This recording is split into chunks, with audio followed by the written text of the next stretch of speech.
Okay. Sweet. Sweet, sweet, sweet, sweet, sweet. Alright, let's wait for the malfunctions to start rolling in. Why is there a bug flying around the craft room? It's way too early for a bug to be in the barrel. Hey Rachel, how we doing? I'm hoping the volume is coming through alright. I'm just about to do a test here myself. Hey, Cobwebs is up. Hey Karen. Hope you guys are hearing alright. Hey, y'all good? Let us hope that everything is working. Hey, Dirt, what's up? Oh yeah, the ghost train, good to see you. Okay, good. Glad you guys are getting volume. Fantastic.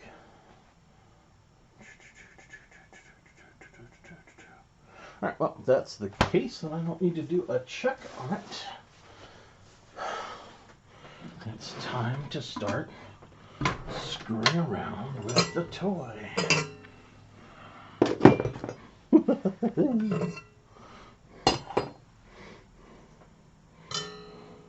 Ah, good stuff. Good stuff. I got this thing in hopes that it would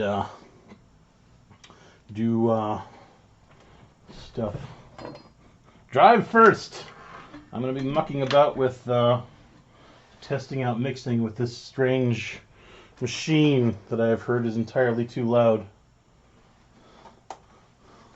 But that's what the mute button's for. Because I should have a mute. Ah! Good. Alright. So.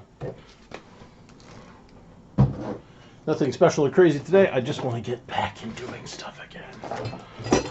Because it is way, way, way too long since I have done stuff. And tonight's big thing is I want to try the new toy. I want to know its capacity. I want to know its stuff. Hey, Bohemian. This is the house. This is my house. Which, you know, new to some, not to others.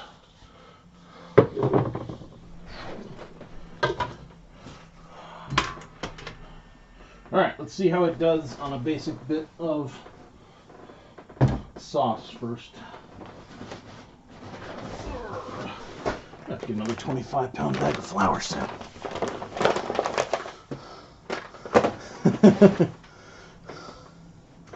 You're all good, Ghost Train. Now, the picture I got on Amazon versus what came was somewhat deceptive. I thought this little thing was going to be a lot bigger. But, oh well. Do what we can. Alright, let's add stuff first. And then try mixing it. Alright, 1, 2,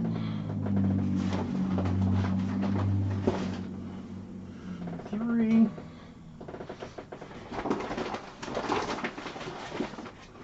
4, 5.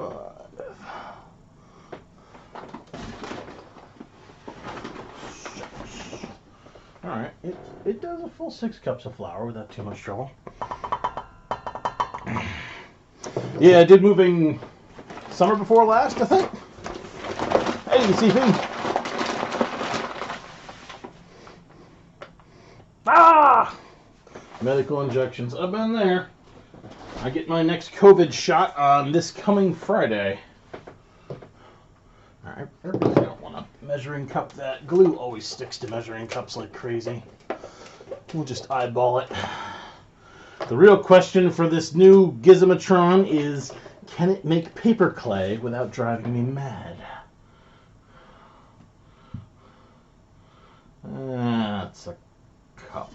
I have like 3 more gallons of this stuff downstairs, so I really don't care. Woo-hoo. I just want sauce. I want things going. Ideally, I might work a little bit on the tutorial for Pumpkin version 2.0 this evening, so I've got some footage in place.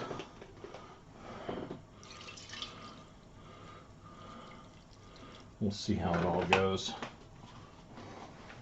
All right, let's try it with the whiskey bit.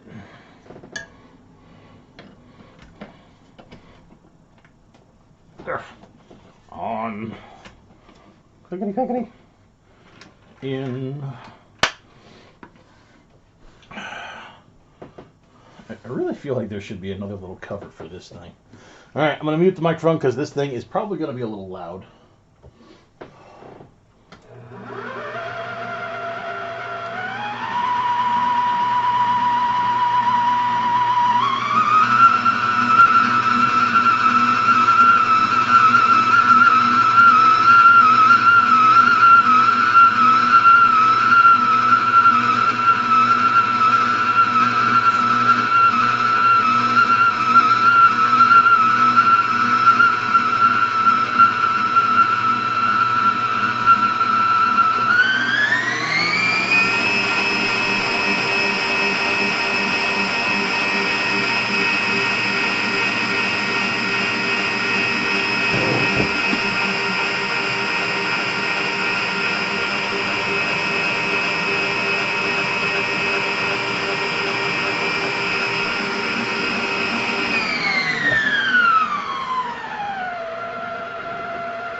See what we got. Looks a little thick, but that's definitely easier than the mixer. And it's definitely faster.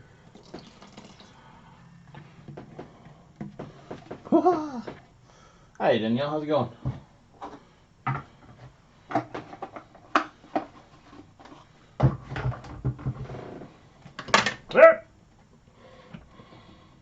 Get on the thing. There we go. This is such a strange experience. Hey, Sarah. Good stuff. Yeah, we're mixing up a pot of sauce using the new gizmo here. I'm going to have to 3D print a lid for this thing, just because it's strange. All right, going on mute so this thing doesn't noise us out again.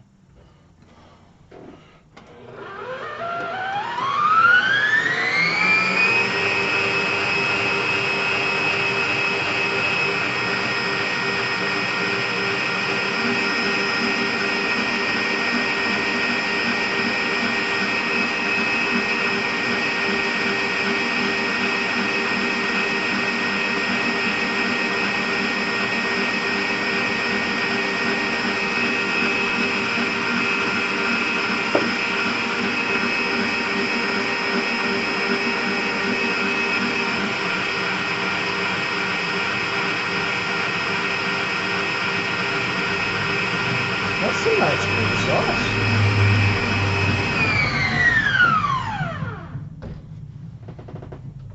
All right, I'm liking this little thing so far.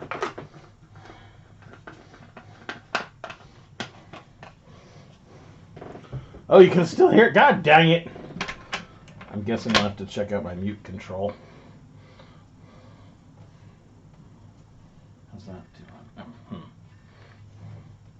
Alright, consistency is good, but there's a lot of fluff around the sides.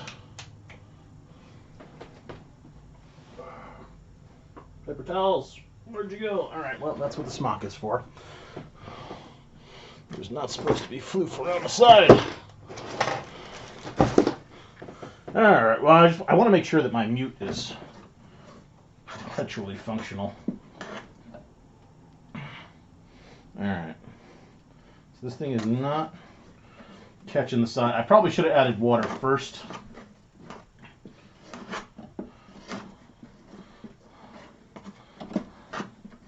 Because that would have been smarter, I think. Alright, let's get the rest of this really blended, and then I can start doing some proper pumpkining. Alright, let's mute on the regular thing. Hey, Chris, how's it going?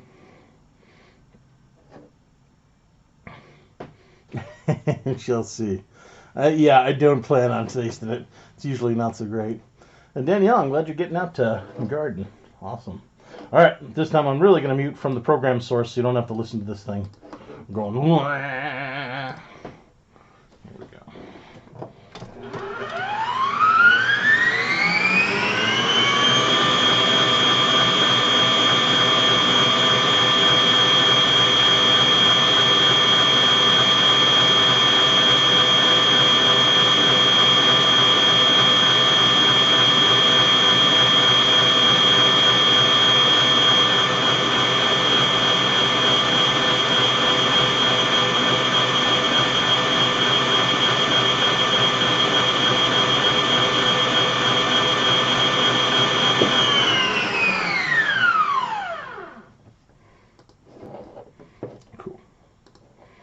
That should have been a proper mute.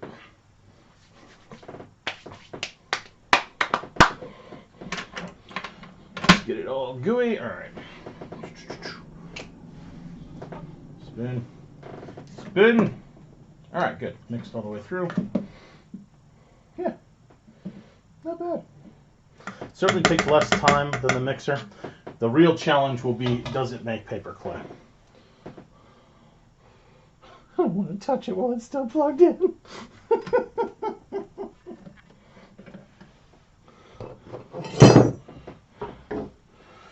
that's what I really got it for. Because as fun as it would have been to get like a concrete mixer, I have a feeling that this will be a bit. I'm just going to test this other one real quick.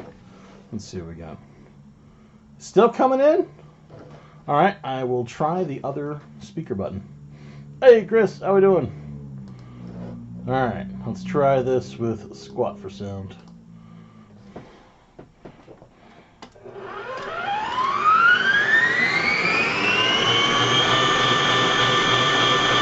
That's a more aggressive mix.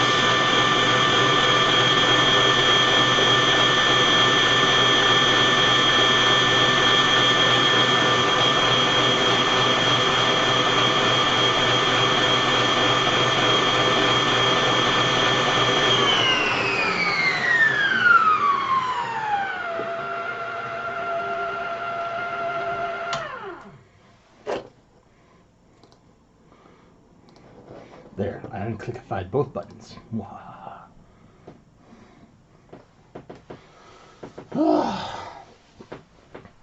Ah, yes, Valheim. What's up, Cameron? How you doing? This is a much more aggressive mix setting. Yes, yes it is. It didn't? Ah! For flip's sakes, there's only 2 buttons and I hit them both.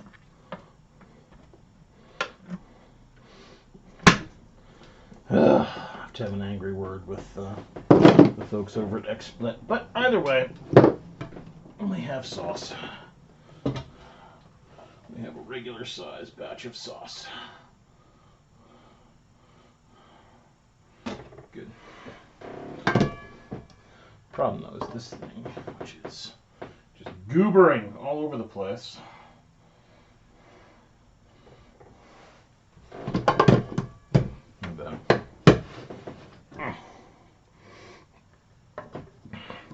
I'll have to really check that because that ticks me off. This thing should be quiet when I turn off both the microphone and the speaker section. Alright.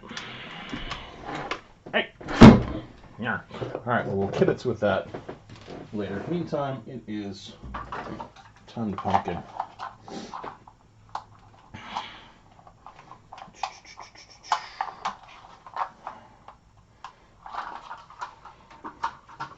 Alright, I think I can stand a little more light. Good. This thing's also going to need some space for its used.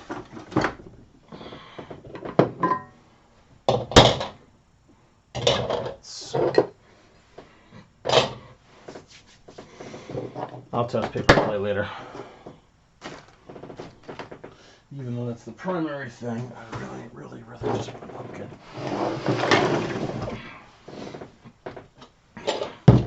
Don't need a heat gun for pumpkining. Don't need a hammer for pumpkining. Yet.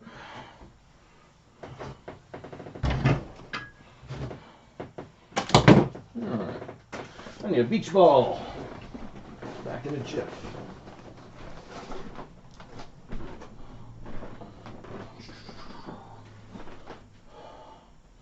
Beach ball!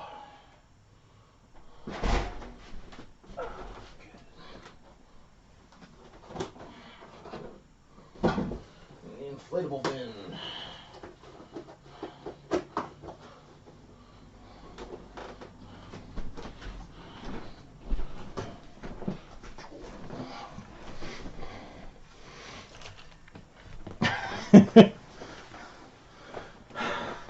Speaking of Dyson Sphere, that's another game I was starting to play pretty heavily too.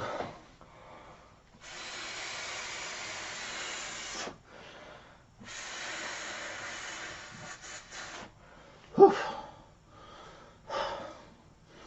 Can't be that out of breath, come on.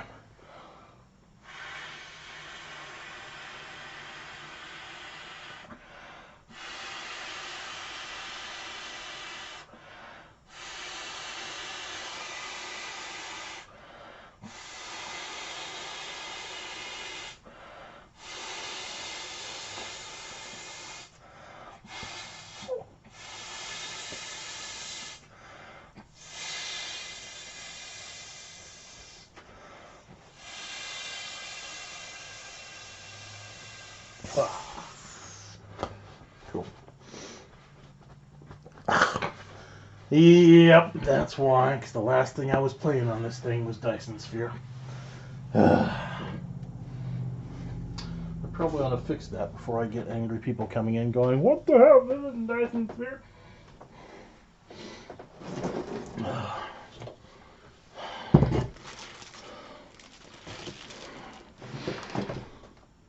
I had a mouse.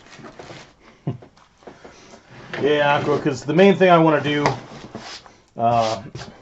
especially during, I've got a week-long break coming up pretty soon, and one of the main things that I want to accomplish is to get that pumpkin version 2.0 video going. Oh, pardon. Because I've been dragging rear end on that way too long. Creator dashboard. I hope this is it. Stream manager. I don't know why Twitch has to bury everything under 5,000 menus. No, we are not Dyson Sphering. We are edit stream info. Title spooky. Drakenbang is not gaming. Category. What are we? DIY, maker. What the? Makers and crafting. Good. All right. Save it. There. Good. Now I can close down Chrome so I can go back to being a living human being. Come on. Go away. Thank you.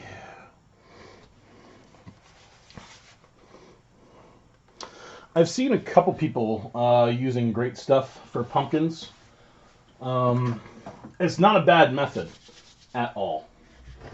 In fact, it's quite a good method. You get rather rapid rigidity, and your form is fit for painting quite soon. Depending on how much, for me it's a cost issue, because flour is dirt cheap. Actually, I want to cover that first. Flour's dirt cheap. Drywall joint compound's dirt cheap. And I think you get a far more solid pumpkin out of it than if you use the great stuff. Also, that stuff, number one, smells god awful. Two, is comparatively more expensive. Yeah.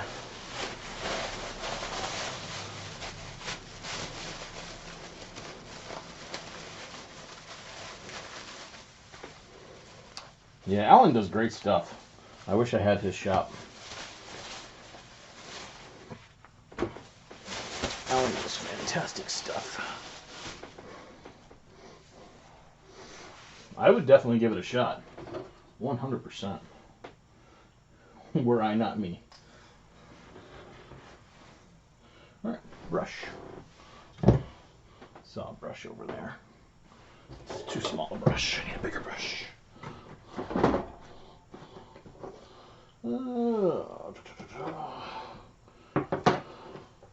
Does it really matter which brush I use? No, it doesn't.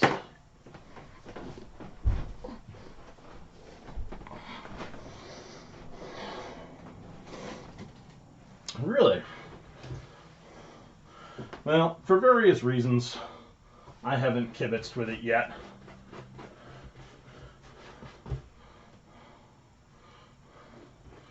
Initially, it was definitely cost, stink, and then afterwards, I was thinking foam carve with it, which for me means sitting over it with a hot tool.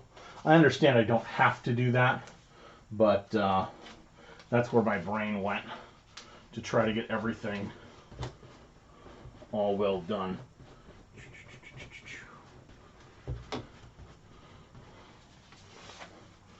But you could just as easily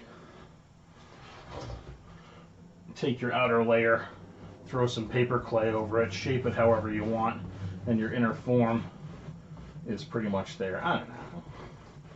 For some reason I think about it and I start to get, that's just me.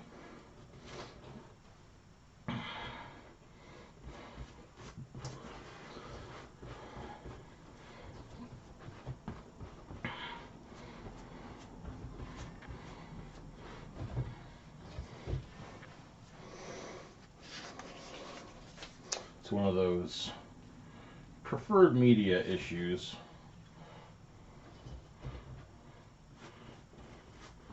More than anything, I love my paper clay.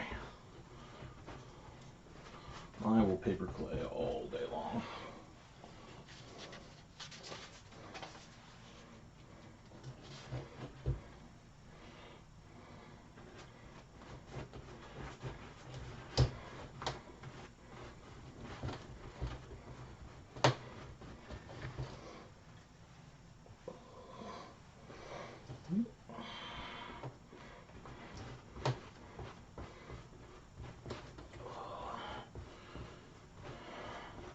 Actually, I was just going over to Tractor Supply to try to get some of the big styrofoam blocks they have for a middle school project.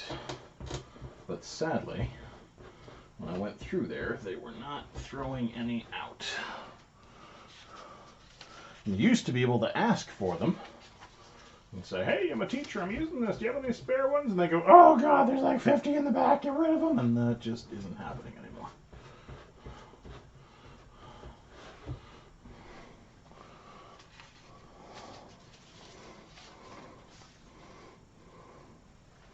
Yeah.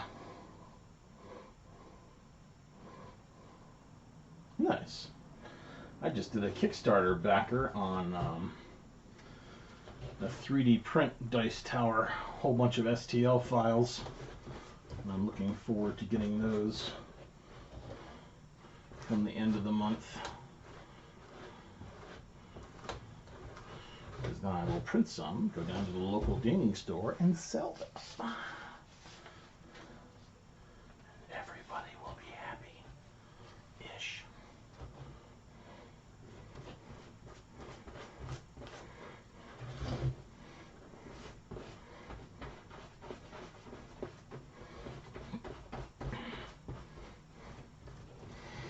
But this year I got to do more tombstones. Kind of waiting for that doer toolkit project that I backed to show up. That one's got a styrofoam cutting jig built into it. And while I have a styrofoam cutting jig, I have to reassemble the power supply. And I'm just not keen to do that.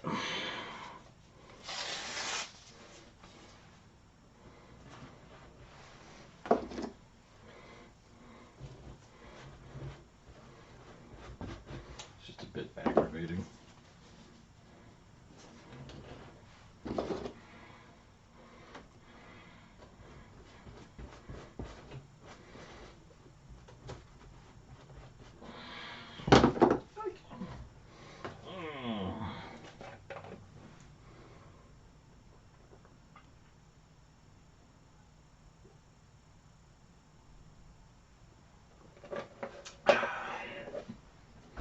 Then I gotta get that guy all done up again too.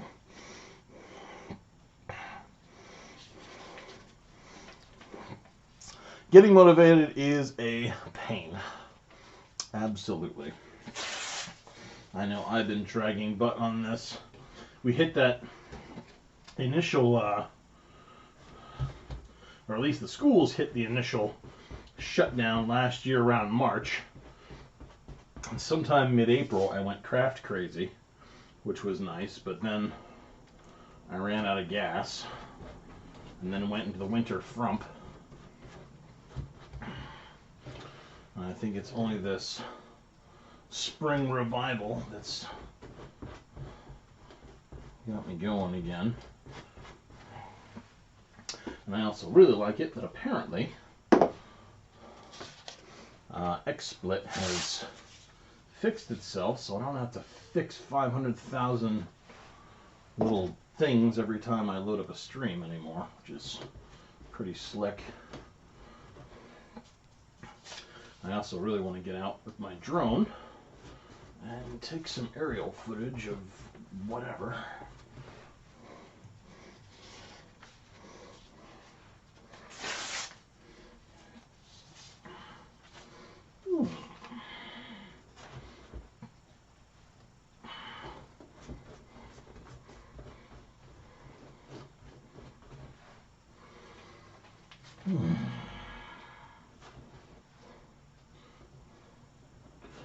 Get a little time away from school / work.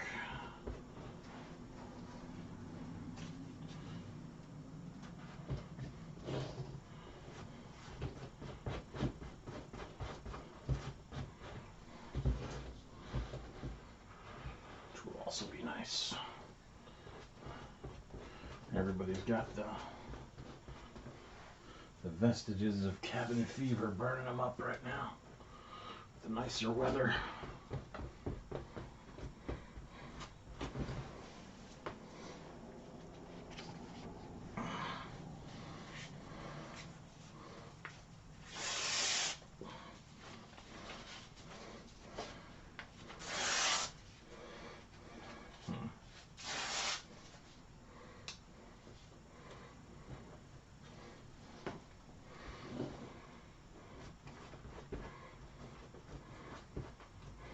I think next time I mix in a mixer, I will use, let's see, this was a 6-cup batch. Next time I'll do 4 and make it a little more watery. Still spreading thick, which isn't bad, but it's noticeable. Noticeable on the brush, and I know a whole bunch of it's going to sink down to the bottom in there.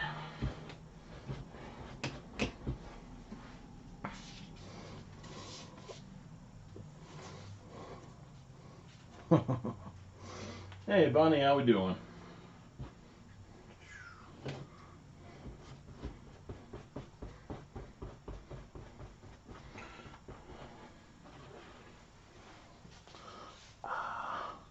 Feels good to be back.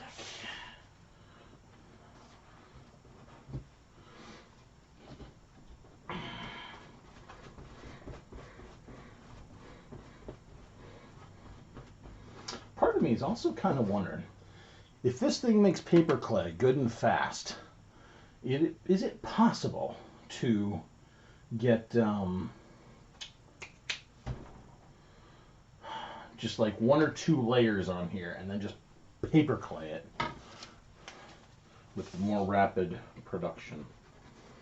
I'd probably go more than 1 or 2, maybe 3 instead of the usual 6. And then just add more clay.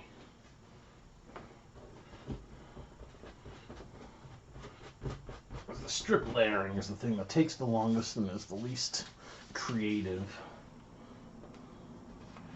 of the aspects.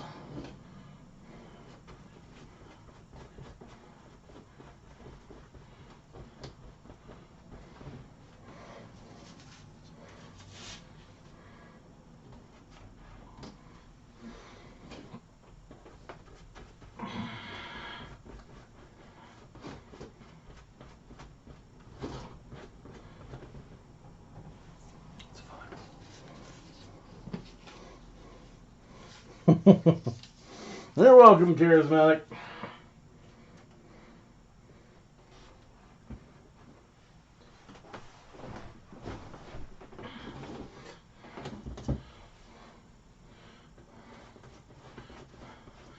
I've actually found that if you plan on claying the entire outside, you don't even need to worry about the rough edges.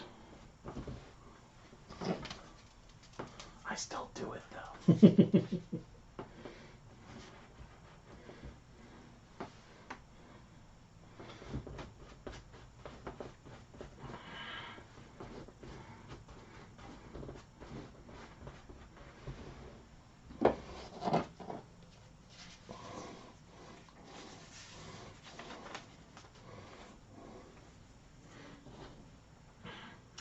Feels more like a complete thing. But it's not as necessary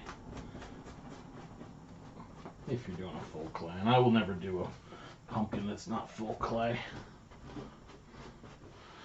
Never ever. There's too many details you can throw on the outer surface when it's completely clayed up.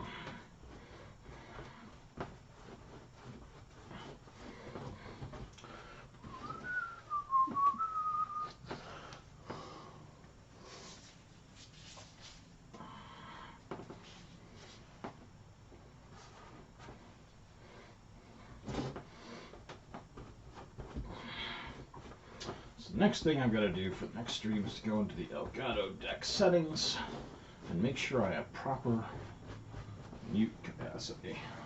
That thing went together fast.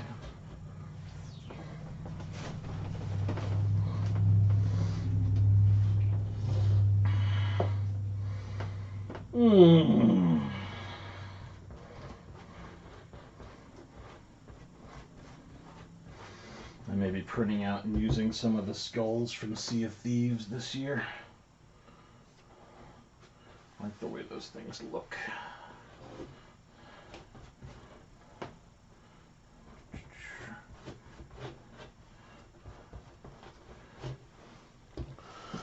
But it's not like I don't have another bunch of stuff. Hey Lorraine, how we doing? Yep, the winter funk has ended. It's time for the spring fling, which will hopefully turn into the summer revival and the fall, holy crap, holy crap, holy crap, it's Halloween.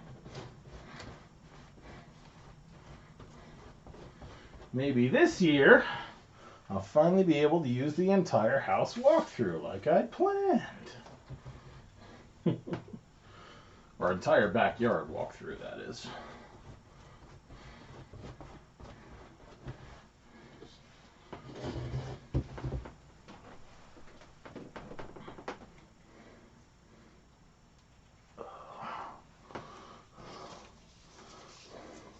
Because the first year it was piss and rain. Second year it's COVID. And what the stupid house? Can I please use all of its parts?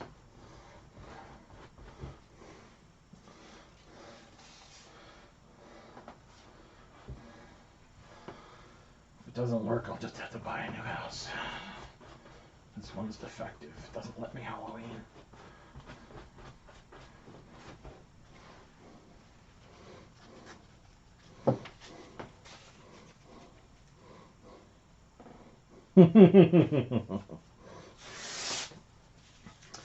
And Halloween's always the rush, but then again, it hasn't been in a long time.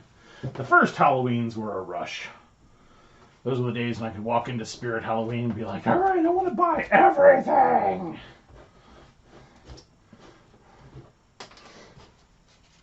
And these days I'm a bit more discerning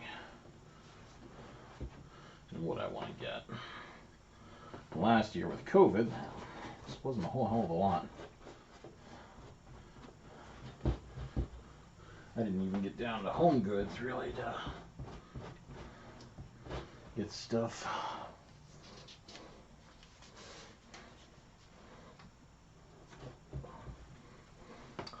I almost always go down to Home Goods.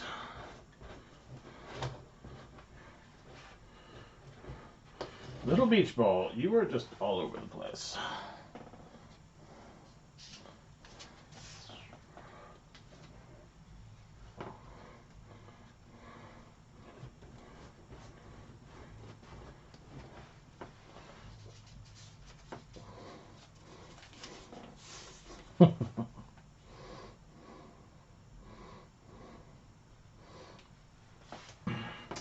Yeah, I do find that a lot of the stuff that they sell is often just, some of it's obscenely overpriced. And some of it I don't care that it's obscenely overpriced, I get it anyway. About 5 years ago, Spirit had a Headless Horseman snow globe, and it, quality, okay, but you can tell this thing was not handcrafted in the shops of the masters. But I still paid $25 for it.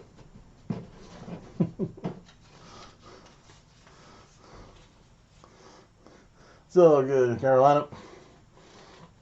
Having a house is really nice, I gotta say.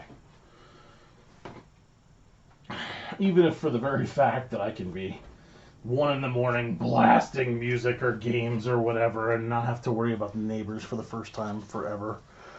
Oh, the 12-foot skeleton. Oh, my great foil. I wanted one of them very, very badly. And they sold out so fast, I could not get one. And they weren't cheap either, but if they have 12-foot skeletons again this year, I will grab one.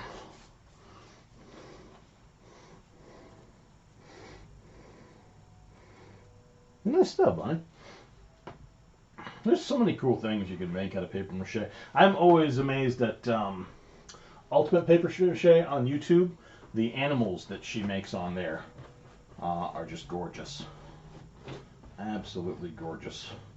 And she's got one of the best clay recipes out there. Though, mind you, if toilet paper were cheaper, I would use it all the time for my clay. But bale of insulation for $12, you just can't beat that. There's no toilet paper out there that'll come at that price.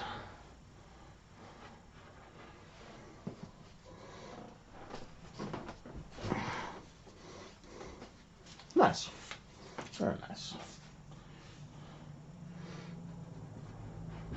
I don't think I'd do anything to one of the 12-footers if I had it. I might touch up the paint a little bit. I might throw a green gel over the eyes so they're not, white/blue.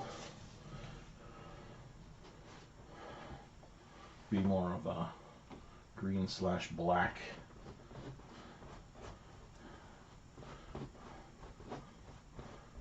I might even look into the system that it controls the eyes and see if I can modify it. Because there's a video file in there that's playing. And where there's a video file, there's editing.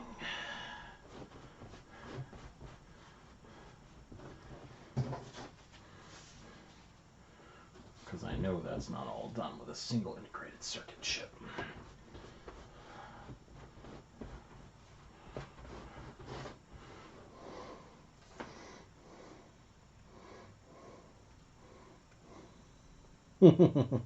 I hear you, Laura. I hear you.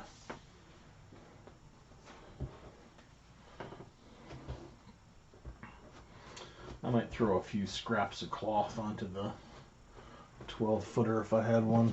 That'd be about it. Our theme is all boneyard and spectral boneyard and cornfield anyway, so I don't do a lot of corpsey stuff.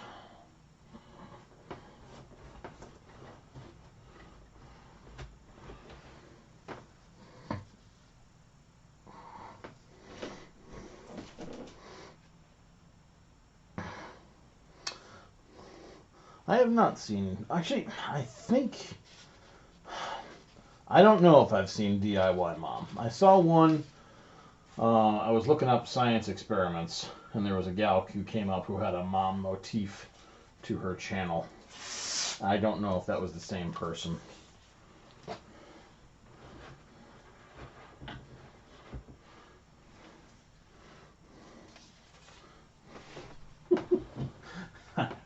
I've also seen a whole bunch of craft videos lately that,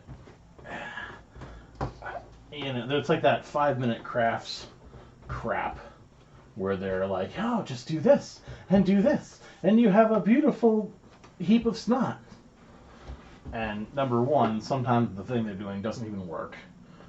And number two, sometimes the thing that they're doing, it's like, yes, or you could pay 50 cents and have it in quality form rather than spend, 10 cents and have it look like garbage. Yeah. There's definitely some of those craft channels that are just like, why would I not spend the extra couple cents? Come on.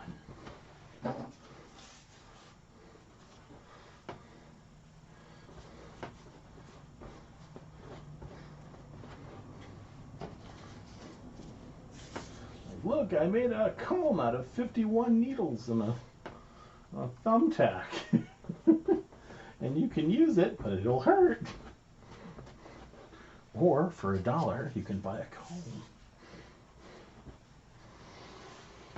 comb. My stuff is alright. The problem with any artist is they'll be always like, oh, yeah, oh, I do my stuff and it's okay. But every artist has that person that they look out there and they go, but if my stuff looked like their stuff, I'd be so happy. There's a few folks out there who get an unprecedented level of detail into their pumpkins that mine do not possess. But on that same regard, theirs take them longer, and I know that mine typically will be seen for one night a year for between 4 hours to 6 hours, maybe. Yeah, Laura, this one will be a pumpkin. I'm just getting back in the habit. Figured I would start at the roots. I had to get a few more sizes of beach ball, though. I have that one massive one, but I discovered it wouldn't fit out the door. Or let me put it this way, it barely fits out the door as a beach ball. And after I throw a couple centimeters of mache and whatnot on it, it won't fit out the door.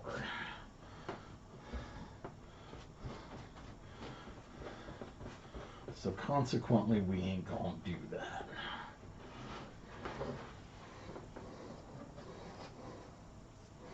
Yeah, most artists are horrible self-critics.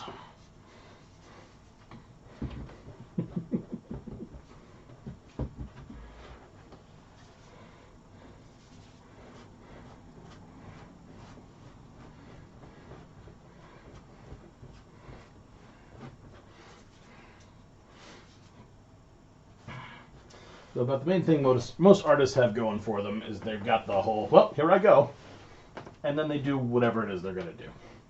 They may like it, they may not like it, but at least they went out and did something. And they're not the 95 other people standing around going, wow, that's good. I wish I could do something like that. No, well, what's on TV? Carolina, if it lets you, great. Go for it. If not, I am unable to modulate settings right now that will allow it. I think you've got my Facebook, though, so if you want to shoot it to me privately. Or I've seen you on Discord, too, so that'll work.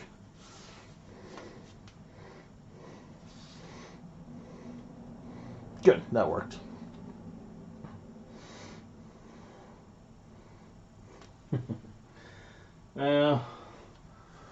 Laura, unfortunately, the windows are smaller than the doors, and if it doesn't go out a door, it won't go out a window. I do want to make some bigger pumpkins, though. At the moment, I've got one giant one, and he's got a broken stem and a broken tooth. And is in need of a little TLC. But that involves epoxy resin, and I'm not quite there yet.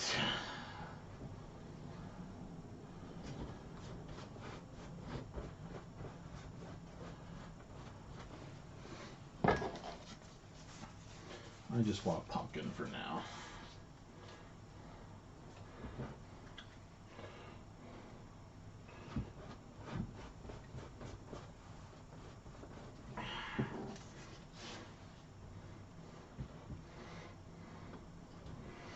Unfortunately, tonight this means layering,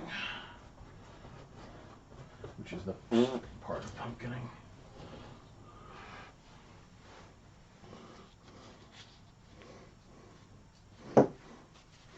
Oh, the beach ball is over behind me right now. It is a mammoth monster.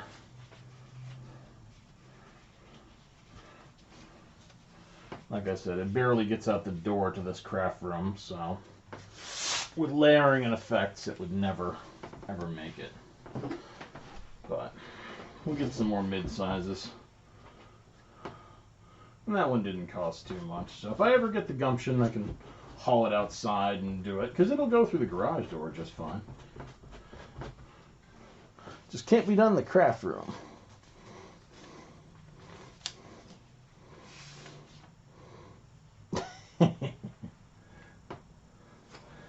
The mices have never eaten mine. When I was in my old apartment, they were all stored in a garage that I know was frequented by mice. And they never went after my pumpkins.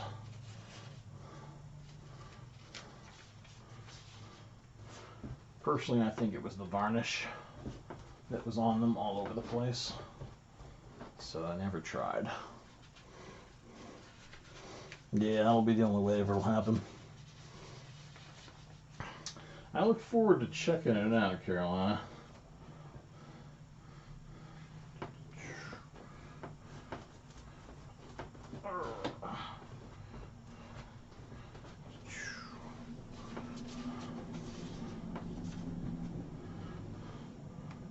We'll see what our videos have got. But, yeah, this coming week of break, I will definitely start making the version 2 pumpkin tutorial, and then we'll append it to the version 1.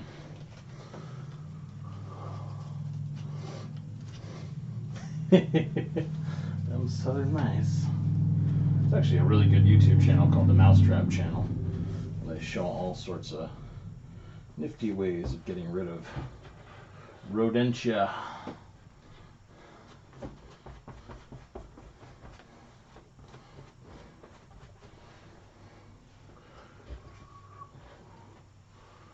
I have no idea how many layers are here. Oh dear. I would guess I probably have about 3-ish.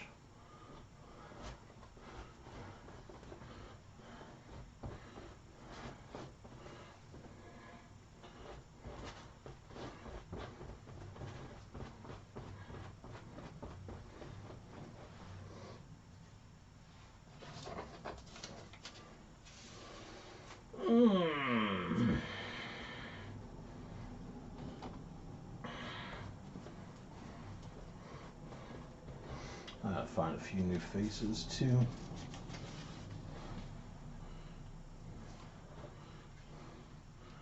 Always wanted somebody to come out with a book that's like, 200,000 pumpkin face ideas.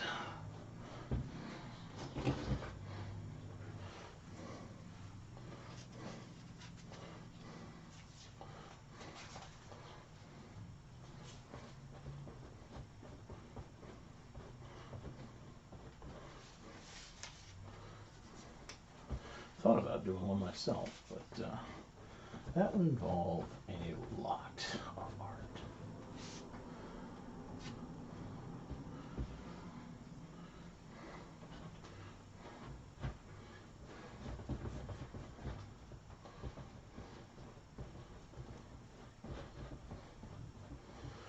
Who knows? Maybe I'll kickstart it.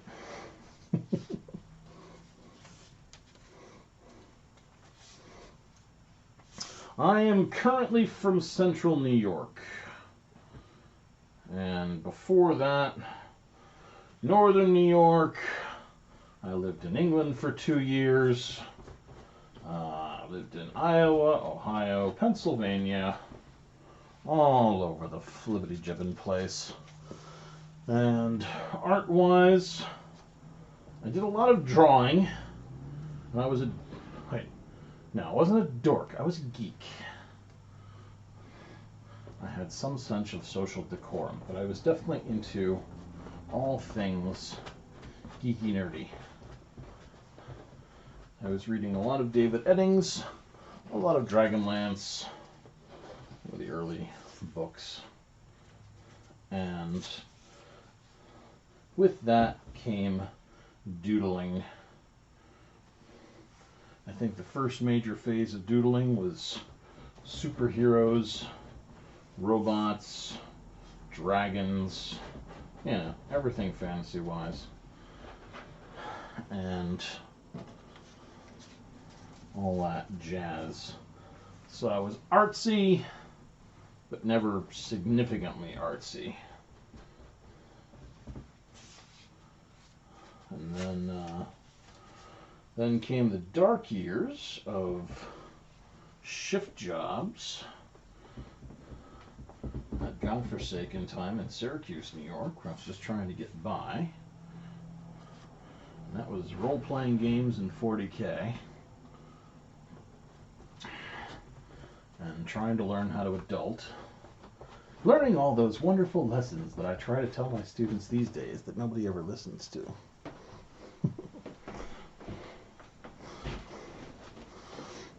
Yep, there was some Iowa time. Not a lot.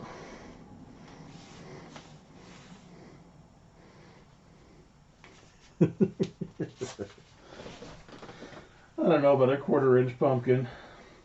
There is a gal who, I don't know if I started her off or if it was something else, but right now on Facebook she goes by Wicked Vine Designs, and her pumpkins are easily 1 inch to 1.5 inches thick all the way around, and they are tanks. It's incredibly. It's absolutely incredible. I am not a fan of adulting. I find it to be tedious. Although I do believe it is obviously very essential and part of that wonderful set of order and life determinacy. There is a beautiful education concept saying that the kids who are going to be successful from the earliest years of their life, and all you have to do to find out if they're going to be successful is administer what is colloquially known as the marshmallow test. The marshmallow test is you take a kid, you sit them down, and you hand them and or put on a plate in front of them, so let's say offer them a marshmallow. And you tell them they have 2 options. You can eat this marshmallow right here, right now, or you're going to go away and come back in about 10 minutes. And if when you come back they have not eaten the marshmallow, then they will get 2 marshmallows. And the kids who do very well in life are the ones who are able to get their second marshmallow. I have no idea which kind I am, but I am fairly certain that I would have eaten our first marshmallow and called it good. But the good adulters are the ones who can pass the marshmallow test.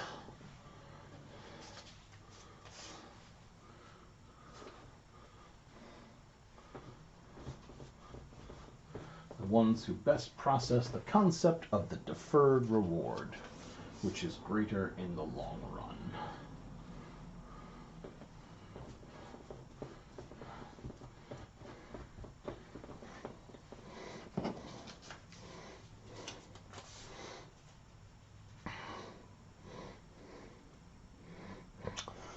Bonnie, I do believe that the watered down white glue is every bit as good as the regular paste.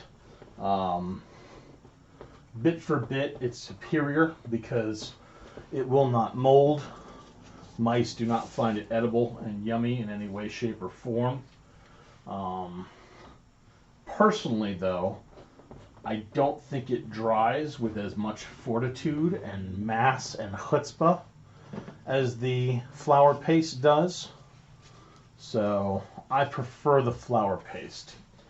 I've tried the watered down white glue before, and I don't really like how it goes on. It spreads thinly.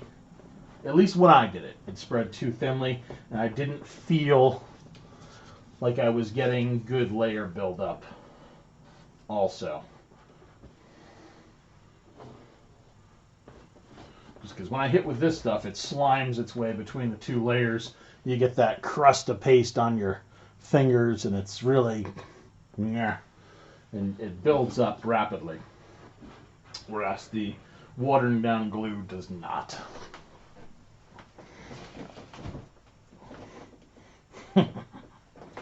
Double Jumanji evening.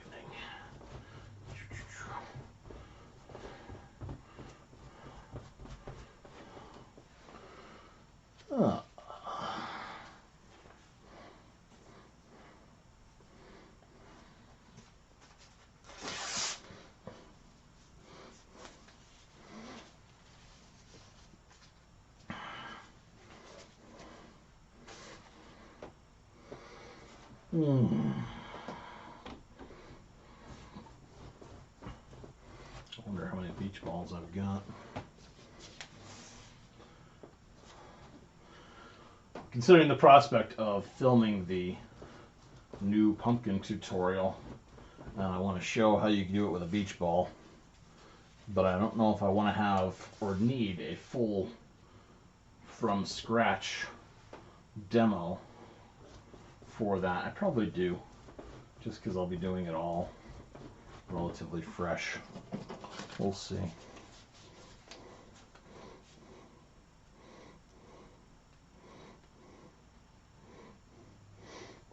Yep, that's another one that's typically done in math classes. It's the, would you rather have $1 million right now, or I will give you a penny every day and then double that for a month. And obviously, that one's more of a thinking exercise because you're not giving the kid millions of dollars.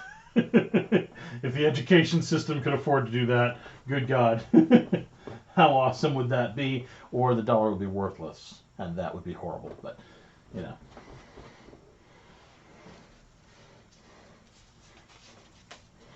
Obviously, the doubling for 30 days comes out to far more than $1 million.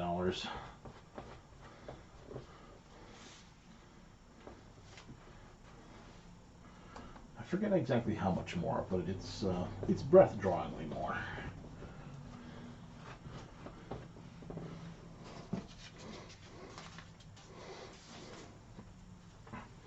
Yeah, it's the deferred. It's effectively overcoming the instant gratification monster. or the instant gratification monkey, as a YouTuber in a TED Talk once said. He was giving a lecture on procrastination. Why do procrastinators procrastinate, and what kicks them out of it?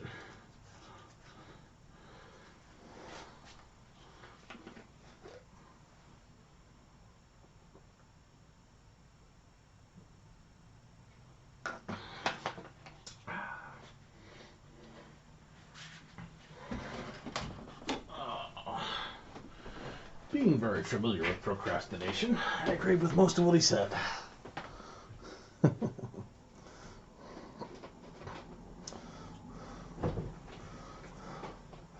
Yeah, if you search up, I don't know if it's like Anatomy of a Procrastinator or something like that, but it's a TED Talk. And the guy talks about inside your head, you've got a rational decision-making being. And he shows this as a little stick figure sitting behind, effectively, the wheel of a ship inside of somebody's head. It says, but procrastinators have somebody else in there. And then they drop their brush. So procrastinators inside their head have somebody called the instant gratification monkey. And when you're trying to do something, the instant gratification monkey has you surfing, YouTube videos until 2 a.m. instead of getting that thing done. And that will continue to happen. And that all procrastinators also have a third entity in their heads. And that entity is known as the panic monster. The panic monster sleeps most of the time. But when you only have a couple days left to do that report or other thing, that's when the panic monster wakes up. And the instant gratification monkey is terrified of the panic monster. So when the panic monster wakes up, the instant gratification monkey goes away and once more leaves you able to adult and steer the ship toward its course. However, you now have a lot less time to do that.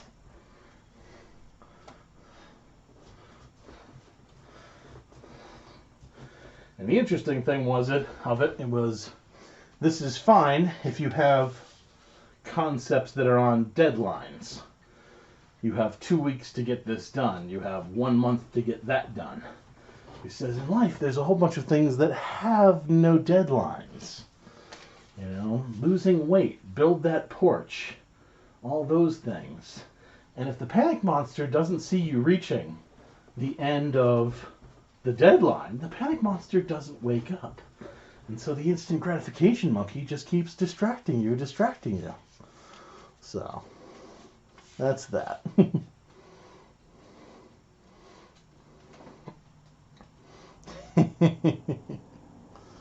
Yep, because there are some things that don't have deadlines.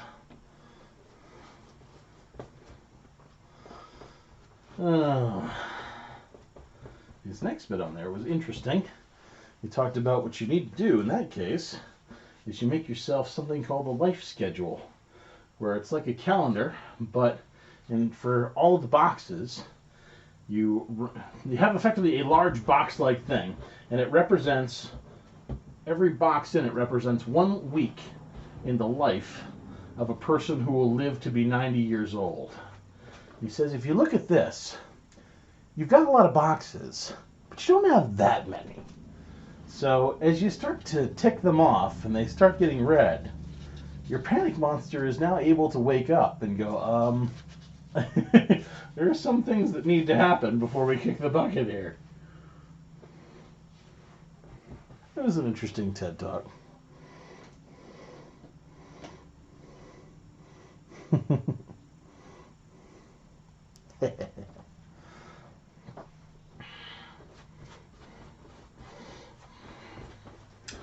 Yeah, there are many things you can deadline away, particularly if the professor is kind.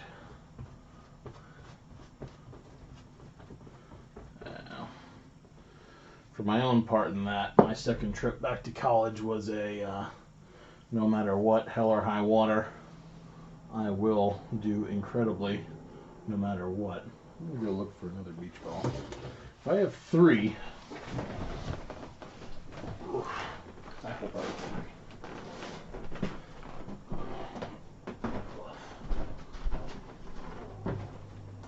3. Should at least have 2. Oh, there's another one.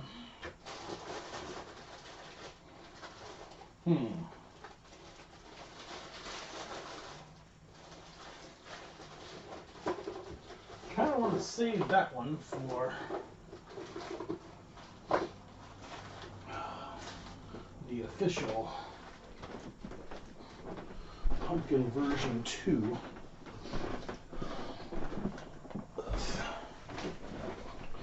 video.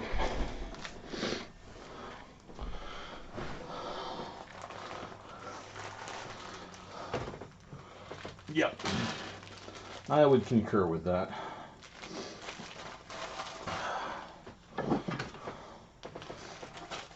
When the hell did I go back? I went back when I was 26 to grab a degree just because it was... everything was awful. Absolutely awful. I'm wondering if these are any good anymore. Let's find out. Hey, Goliath, how we going? These punch balloons are ancient.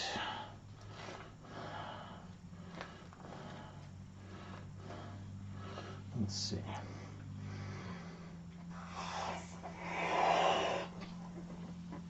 And there's a giant hole. Do I have some tape? No. Let's not risk it. Let's just try another one and see if there's a giant hole. Okay.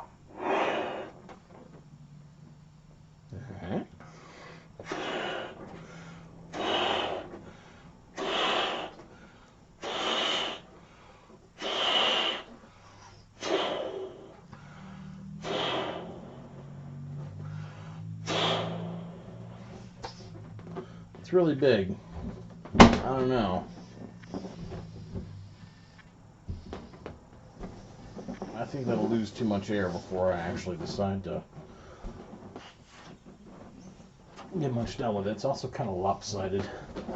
Perhaps these balloons are not the best for making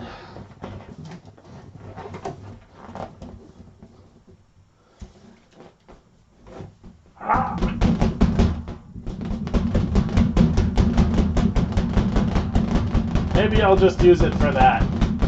It's proper heaven intended use. Or I'll just try the cat nuts with it later. That's right, I'm talking to you, cat. Alright, we'll use the second beach ball.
Actually, I'm an idiot.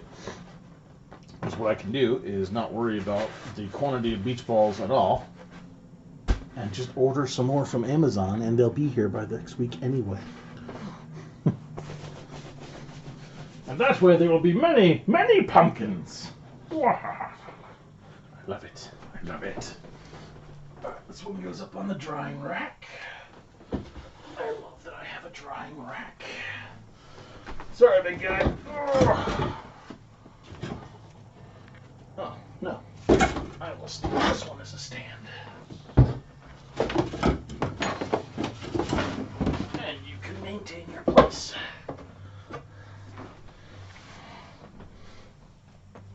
We'll just get more beach balls.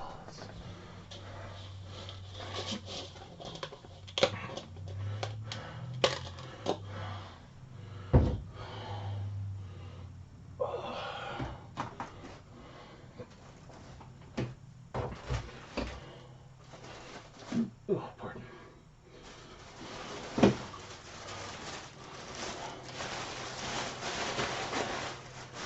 That way I can get a few more in different sizes too. This one is 21. No, this one's a 14-inch beach ball. The other one I have is like 36. I wouldn't mind probably a 16.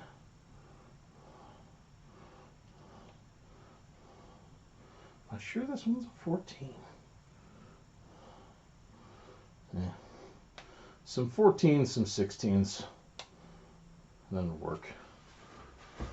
Because they got a wacko way of measuring beach balls. It's pretty much the circumference, not the circumference, it's the angular size of a size.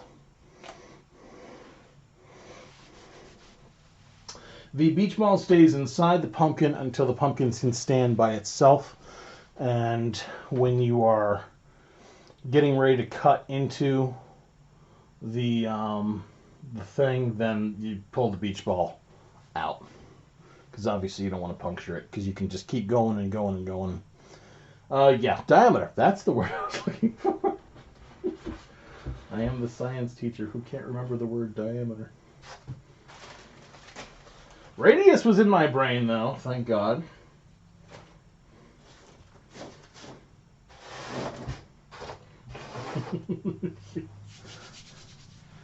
Teacher, need brain for smart making. Alright, let's try another.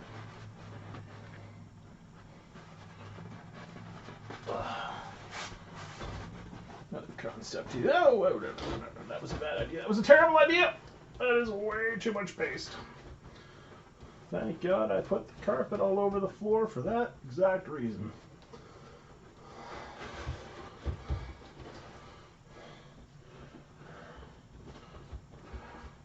Alright, it wasn't a terrible idea, it was just way too much paste.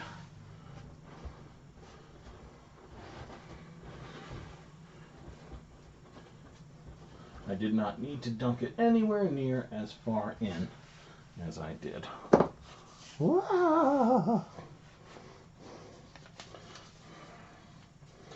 Right. There we go. Yeah, this will be a more interesting pumpkin.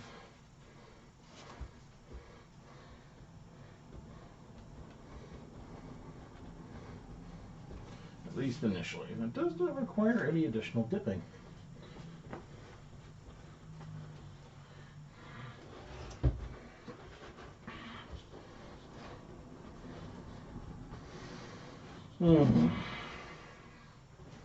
And this is good. I'll have two going at any given time, which is pretty much exactly what you need when pumpkineering.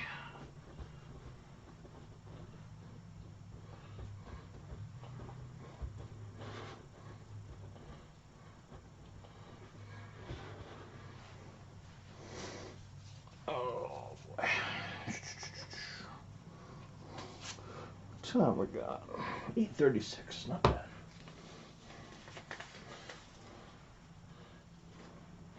Of course, I'd have more time if we didn't do that garbagey, stupid-ass daylight savings nonsense. My least favorite part of spring.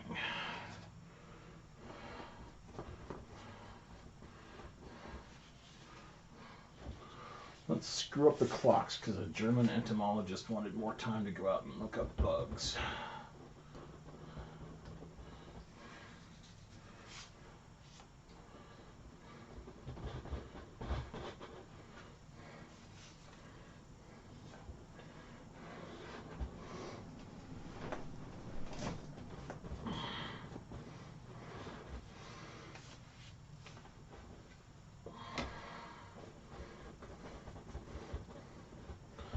do want to try a test batch of clay, even if I don't end up utilizing it very heavily.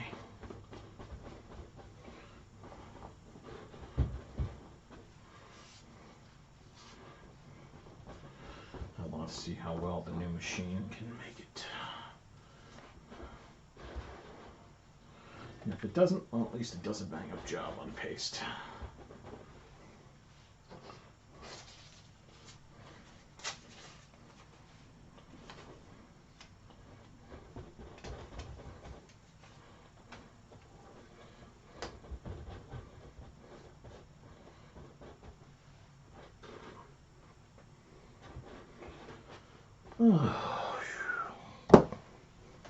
Hey, Silverman, how we doing? Honestly, I was researching it, CP, and found that that's one of the people who came up with the idea. The actual implementation of it was more varied. But one of the original people who came up with the concept of daylight savings was a German entomologist who wanted more time to go looking for bugs after school.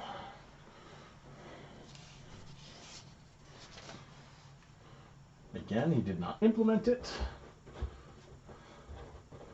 But he's one of the people who said, hey, wouldn't it be a good idea if... The bastard.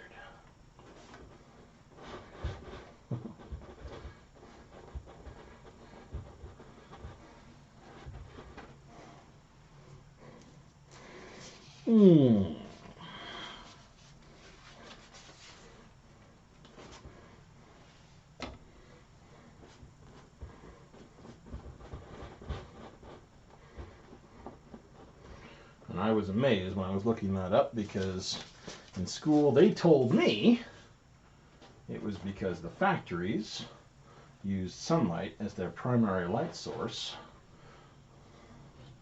and consequently they wanted more of it during the winter months, and so they shifted the clocks.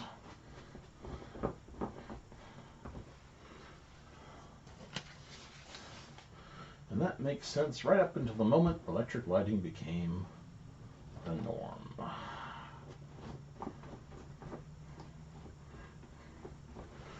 It's one of the main reasons to move to certain counties in Indiana where they don't do that bullcrap.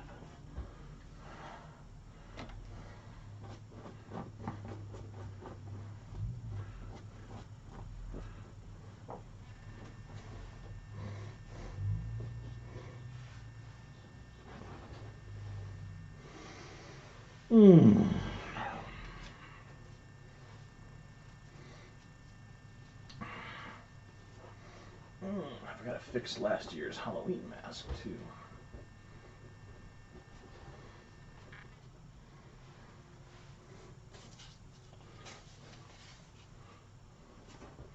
Forgot to block off one of the light pathways in it, and so consequently when the lights for the eyes were on, I couldn't see worth a flip this last Halloween.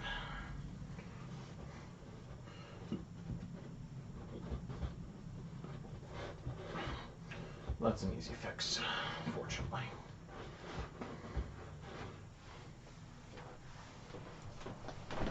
Oof. I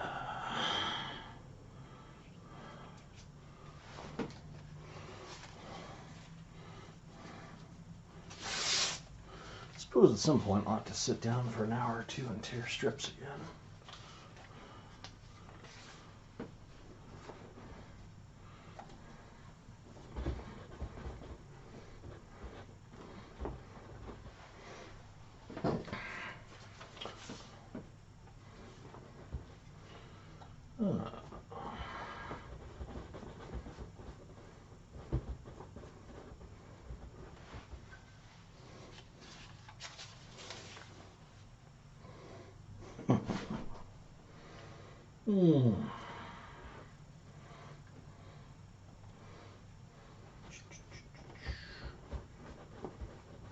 I wonder if there's any new good horror movies that'll be coming out this year.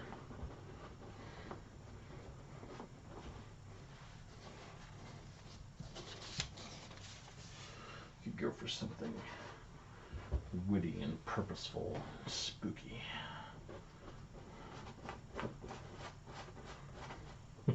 Or maybe something campy and funny and pathetic. I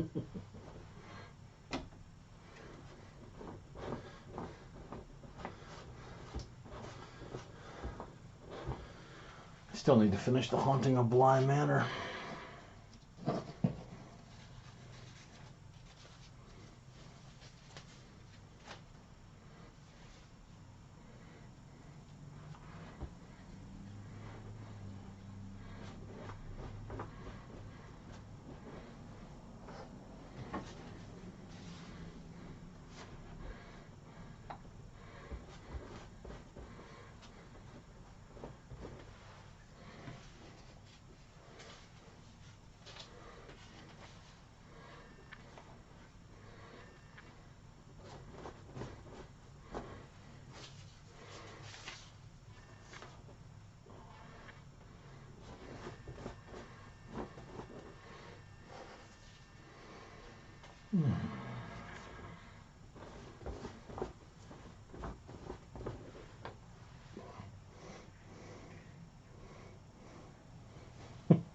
That is surprising, CP.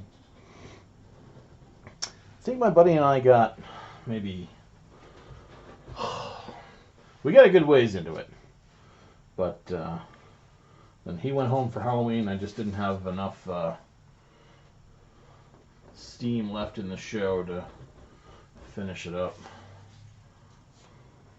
It's not bad. It's just not, ooh, I must watch it.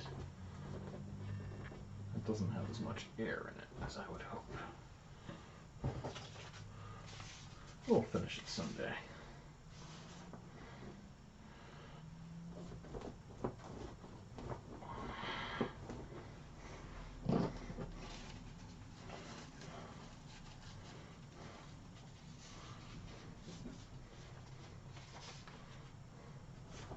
As long as we watch Trick or Treat every year, it's all good.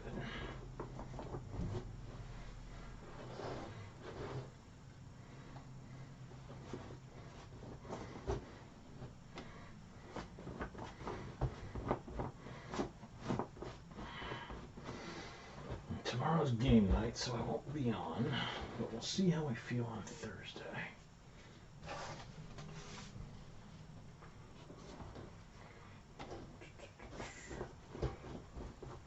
By then, that skull should be done 3D printing too. That'll be good.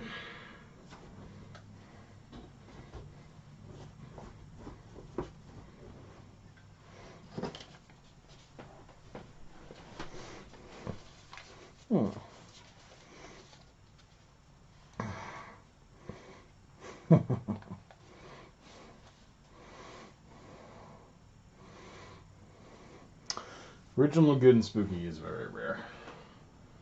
Hollywood is just in the mood to churn out crap these days, or at least films of mediocrity.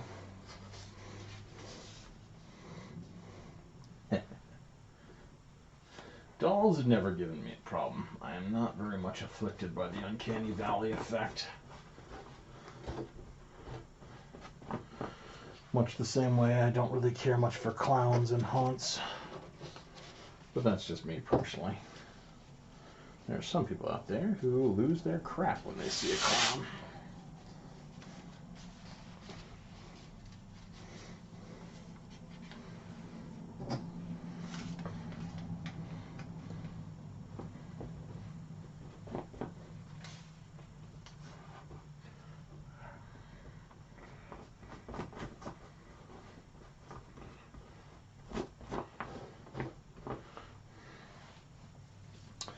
At some point, I should probably watch the new version of It.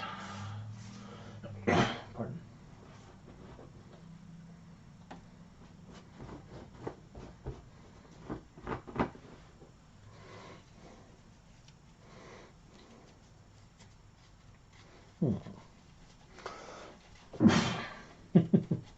As a teacher, I can only say I agree with you. Children are terrifying.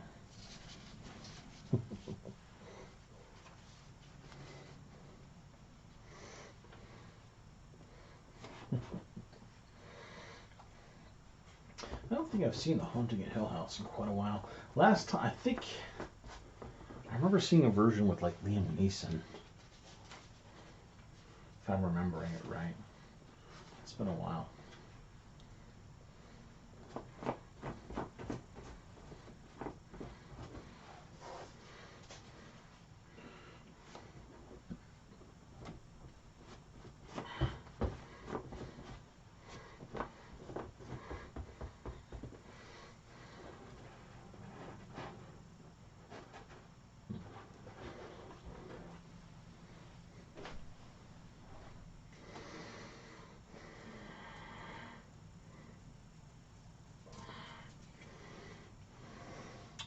I know there's a newer show with a Lovecraftian slant on it.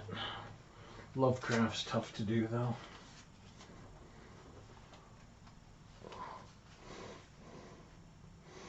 Straight up The Haunting. Yeah. I had a feeling it probably wasn't the right one.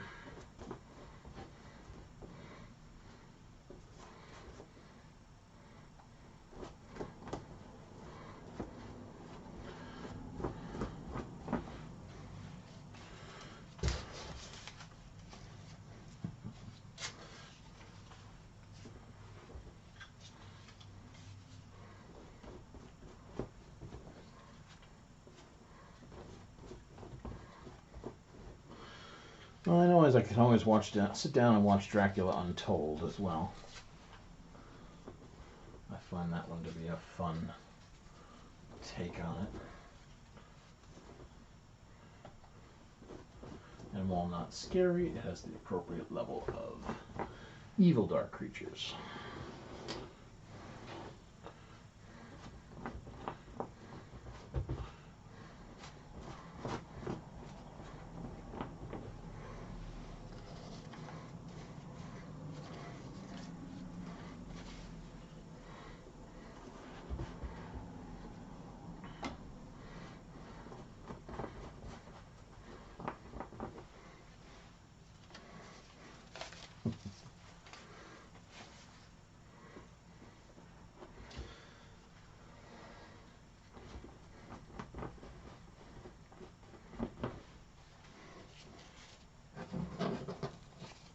Penny Dreadful has some nifty parts.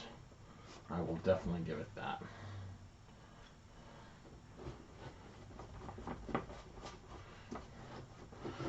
Somewhere I have a saved movie clip picture of that little house she had on the moors, because the inside was like, this is my perfect house. I would love to live here. Everything is magical and awesome.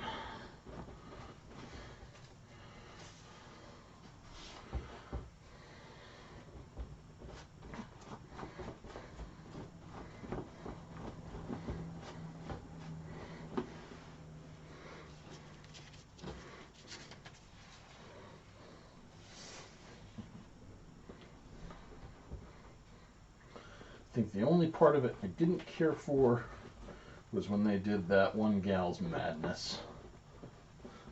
I know what they were going for, it just didn't ring with me. I'm sure there's many other people it worked for, but I didn't care for the madness sequences. Madness is tough to do right in most films.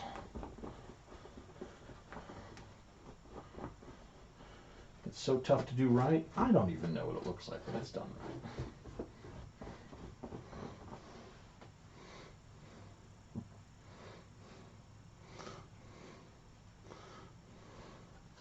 Monsters House is always a cool set.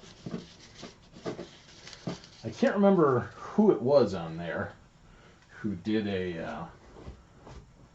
I don't know if it was, I know I've seen it on Facebook, but I can't remember if it was the Munsters or the Addams Family, where they talked about how the set was actually in a lot of like pinkish and whites, and it wasn't anywhere near the same impact as it was in the black and white filmography that was used.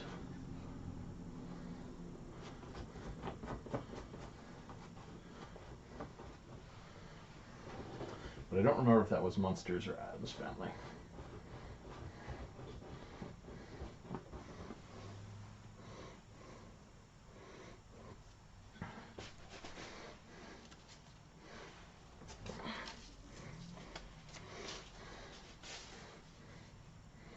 I think they're both pretty well done.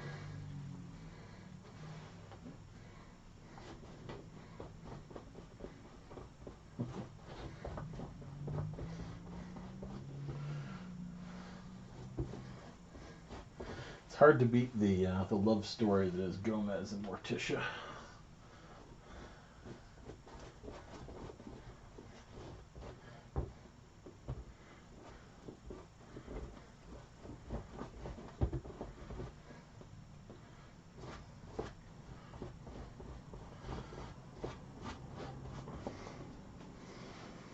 Mm.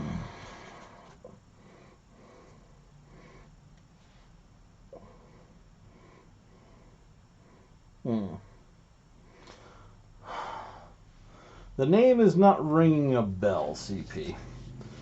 And I agree with you, Aqua Cave.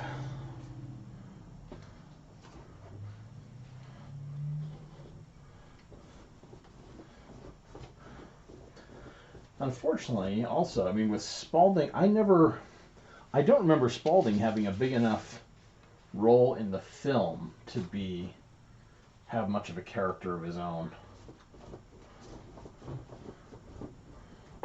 But again, that's just me.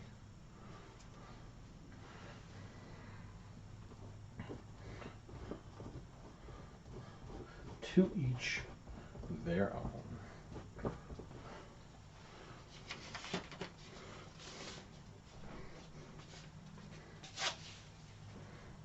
I did not know he was a real or even based on a real character.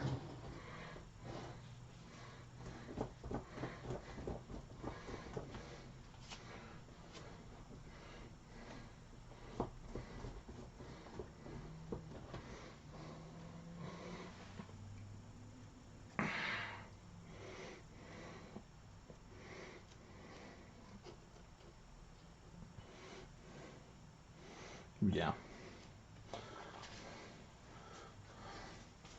And I had to rewatch both The House and The Devil's Rejects again. Been a while. Been a while.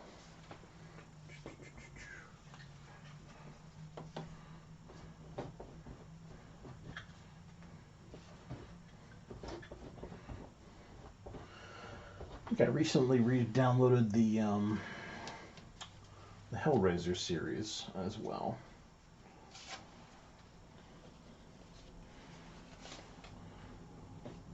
That one was fun.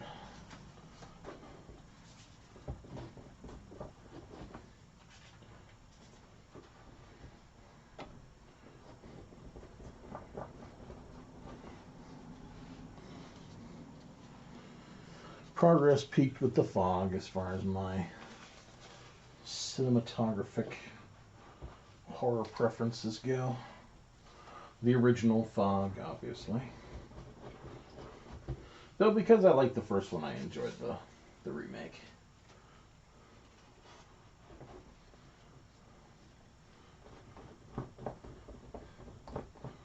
It just had an entirely different motif.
Yeah.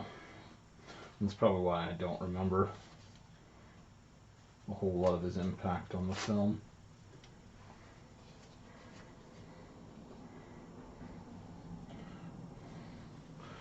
Because if you're just there for a yowl and a scare, then no, I'm sorry.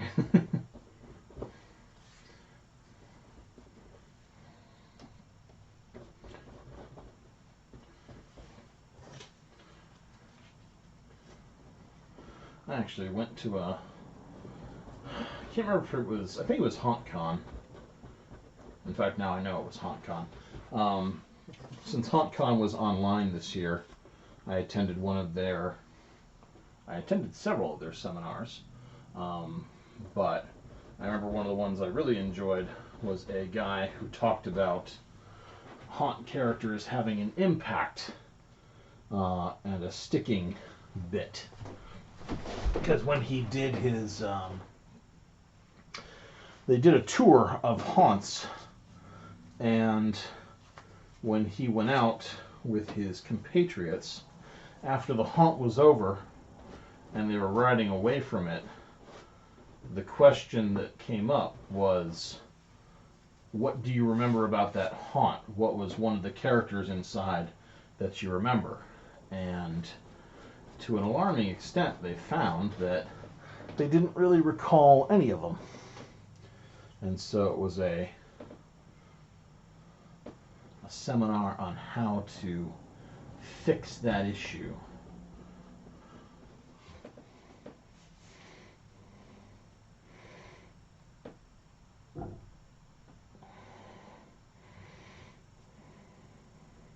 Nice.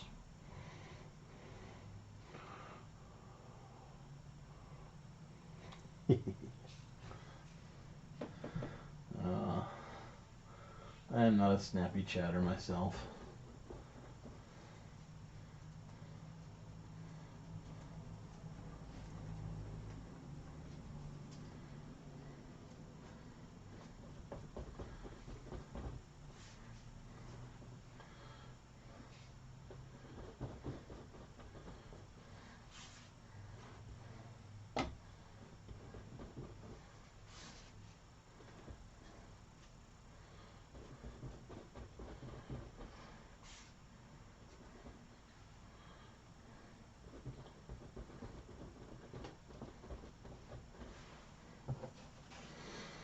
I should see if I can make a little YouTube video / presentation about that little seminar. Contact the guy who did it and see if they mind if I put it out there in a more enduring and tractable format.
Top heavy there. Whoa.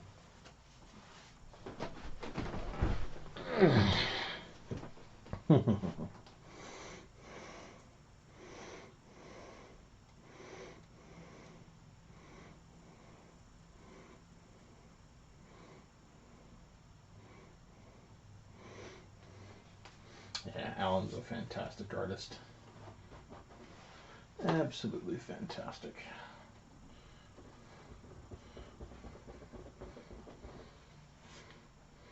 A lot of his stuff is mask making.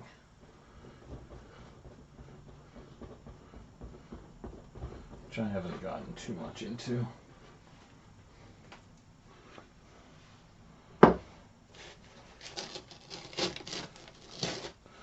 the man is a hot gem.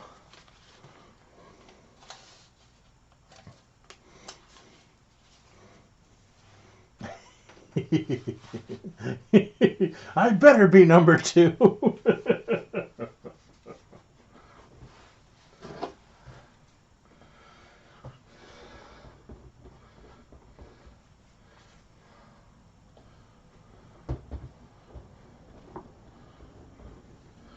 I like filling the niche of the amateur haunter.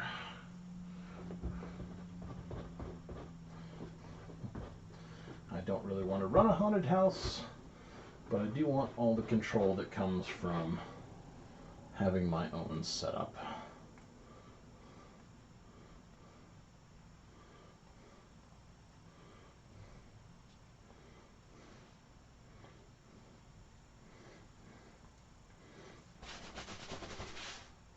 As I definitely don't have the capital or time to devote to running a haunt.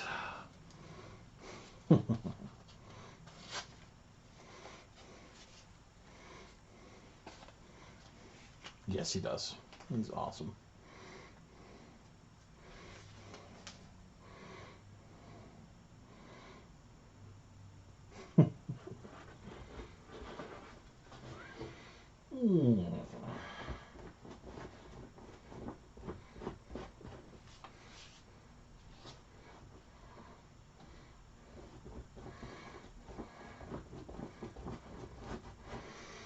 Pinnacle of haunting, inexpensive scenes that look good.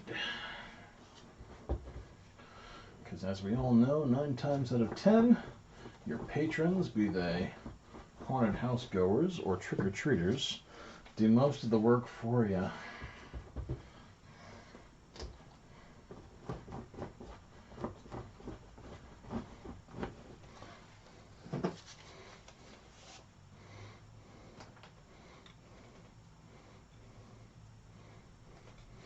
Good way to go, buddy. I think the foam ones will get it to you faster.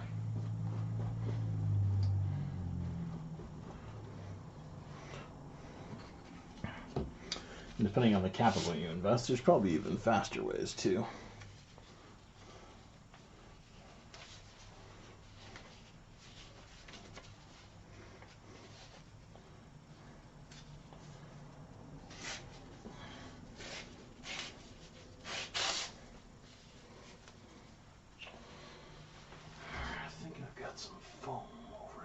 Some foil. I'll have to cover. Yeah, there's the foil. Good. Just want to make sure I've got this sauce covered for the evening.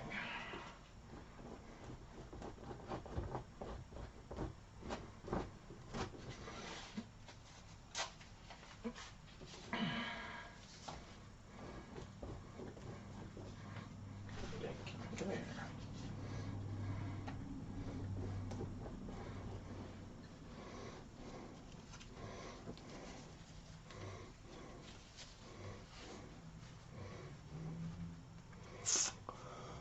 I've never had a problem with them not melding personally.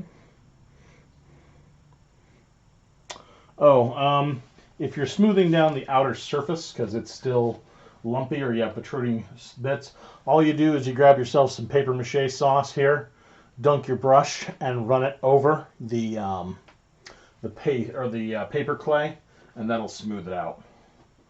It's one of the techniques I'm going to go over in the pumpkin version 2.0. That's why that guy back there is pretty smooth and doesn't really have a whole lot of protrusions at all.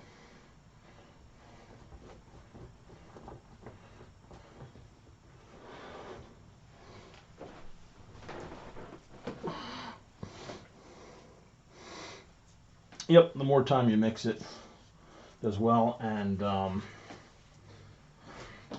I probably ought to do a video on different types of clay as well. The too watery, the too dry. I mean, dry clay is crumbly, straight up. Watery clay is just practically liquid. it runs off, it sloughs off, and it sticks to you more than it sticks to what you want it to stick to, which obviously will be any other paper fiber. And if it's too watery, you add more fluff. If it's too dry, you add more sauce.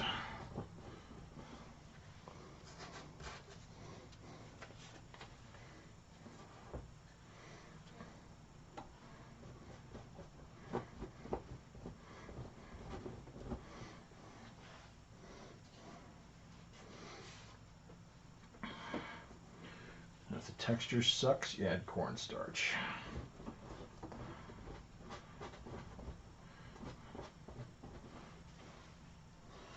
And sometimes you can mix it more to fix it up too, because sometimes it's just bad mixing. And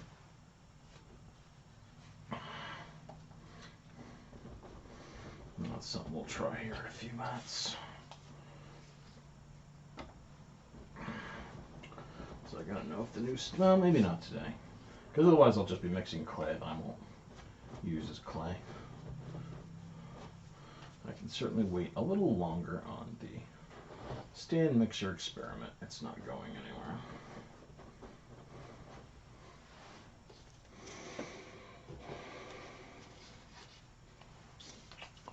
I'll have to think about how I want to make a cap for that thing.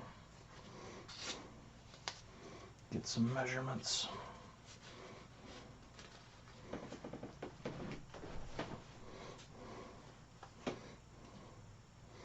Yeah. Drill paint mixer is one of the easiest, simplest ways to go.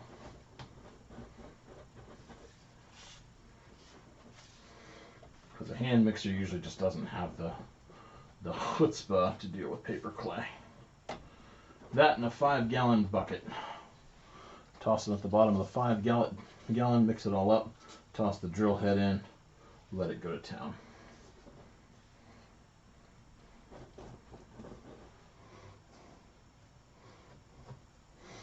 That might be an issue.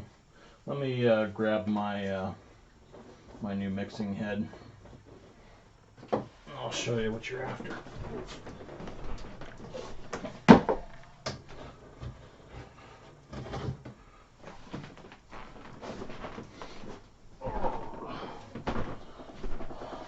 Hi, Cat. What's up?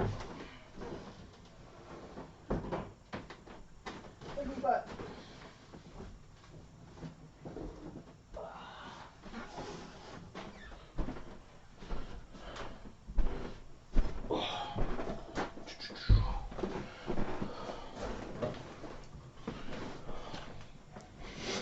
If you got a drill, you want something like this. And this will do a pretty good job of mixing up everything. It'll mix up paste, it'll mix up the clay, and they're pretty slick. They're not too expensive. First one I got was at the dollar store, and then this one I just got recently because I wanted one that was a little bit bigger. But then I got this thing, and we'll see how well it does.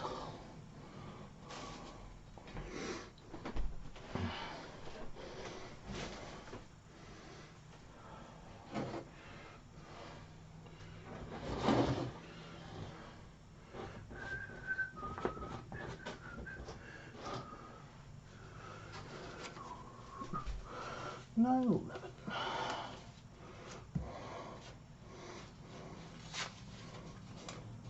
Yep, absolutely.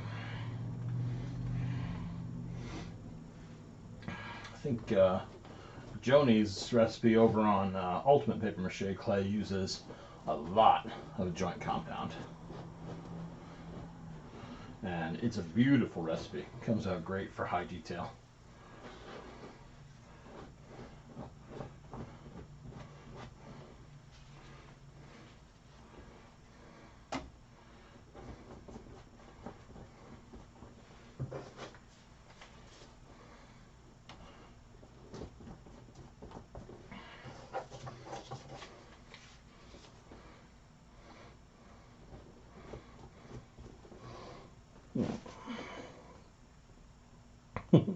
Good stuff, cobwebs.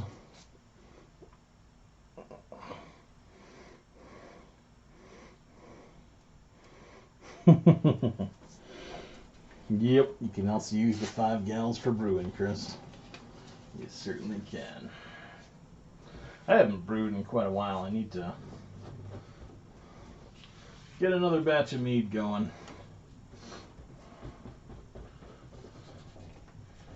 Start reclaiming that which is mine from the COVID lockdown. But first, the kitchen must be cleaned. Because I never brew unless I can scrub all the surfaces. Still got a fair amount of honey, too.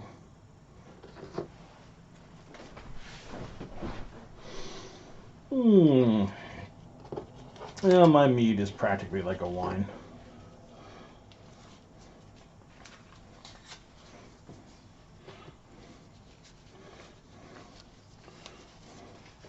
Sweet and stupidly alcoholic.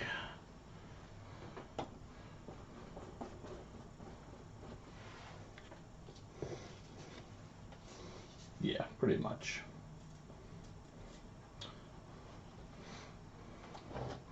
And you can brew your mead to be more like a beer, and you can brew it to be more like a wine. It's all in your preference.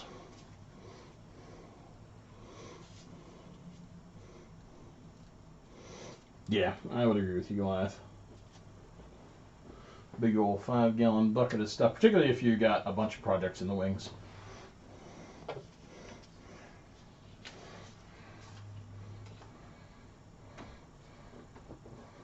That's why I was kind of hoping that this thing's little mixing bucket was bigger. But I'm hoping that with the dough hook on it, I get a more thorough blending. But we'll see. Good, I do have salt up here.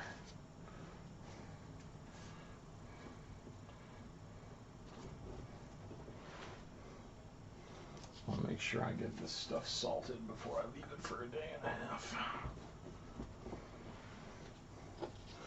That was a full 6-cup batch. I probably shouldn't have made so much paste. Not like it's that bad though, because it's just paste. It's cheap as chips.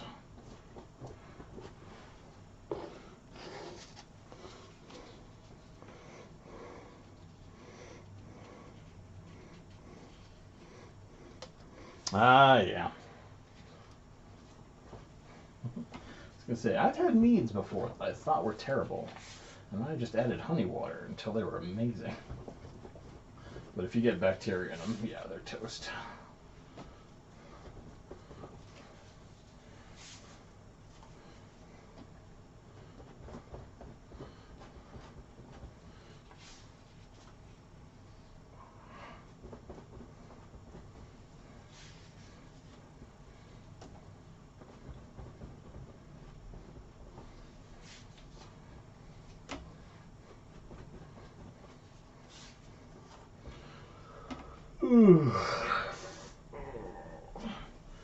Tomorrow will be a nice light day at work because 2 of the biggest districts don't send anybody on Wednesdays. Nobody checks in on Zoom because they're knuckleheads.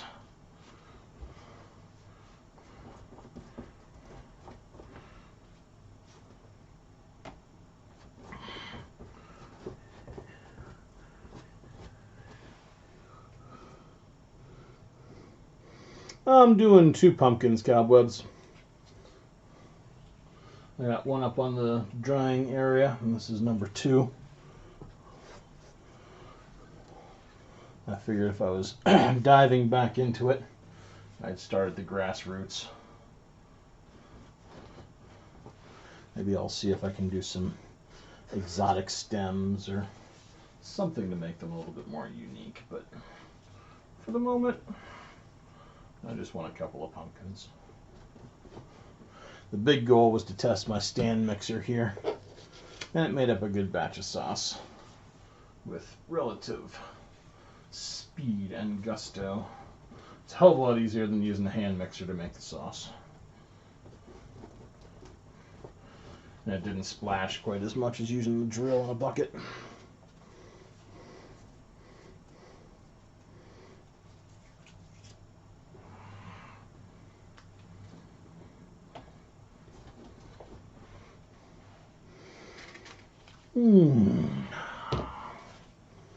Nice relaxing night.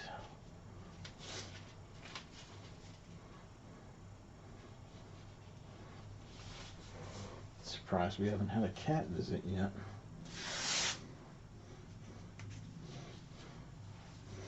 Let's use some white ones.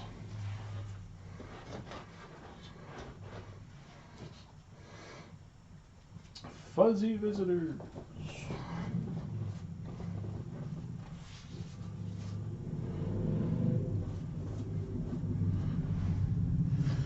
His Majesty's collapsed in the hall, and I have no idea where Samhain is.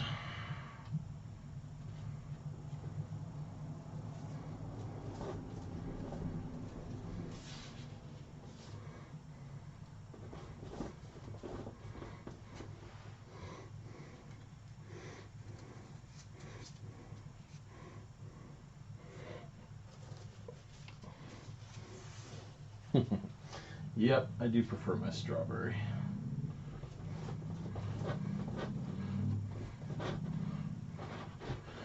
If I brew again, that'll be the first batch I make.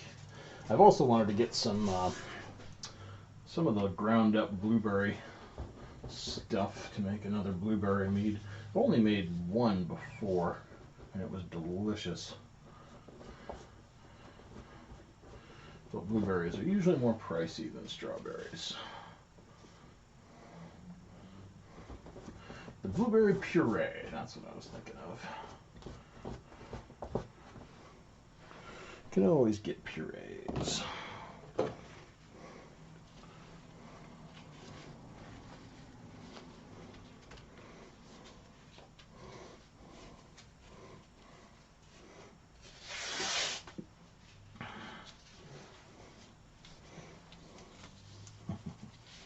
When I want to sweeten, I just take more honey and water and dump it in.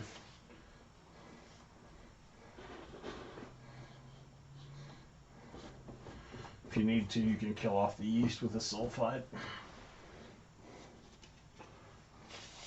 Or I should say a sulfite.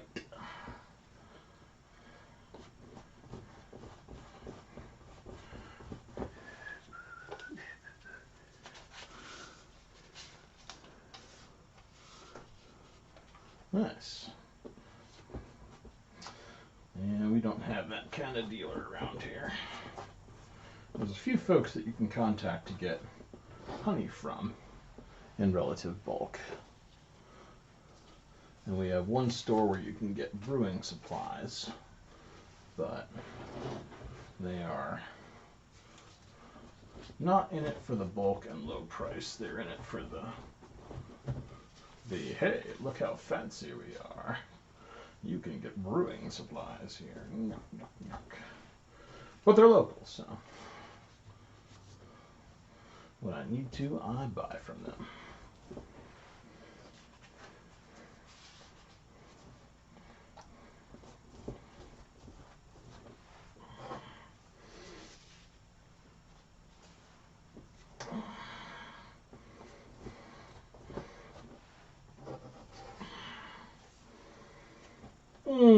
Once again, I have no idea how many layers I threw in here, but I'm guessing it's probably 3. Thank you, Alan.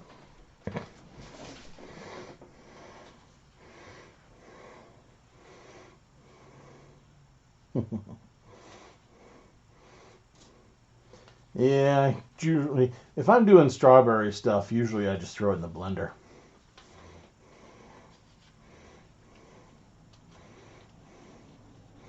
Yep, and we're back at it, Allie.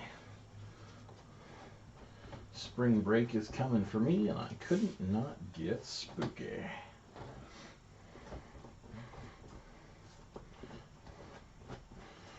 Gotta decide what new stuff I want for the haunt this year. And there's never a harm in having another half dozen new pumpkins.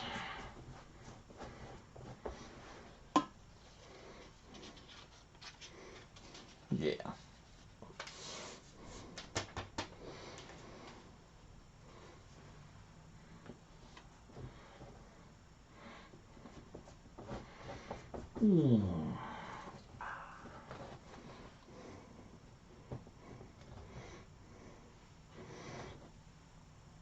Denise. Yep, doing a couple of pumpkins this evening. Just getting back into the spirit of things, and I thought I would start at the basics.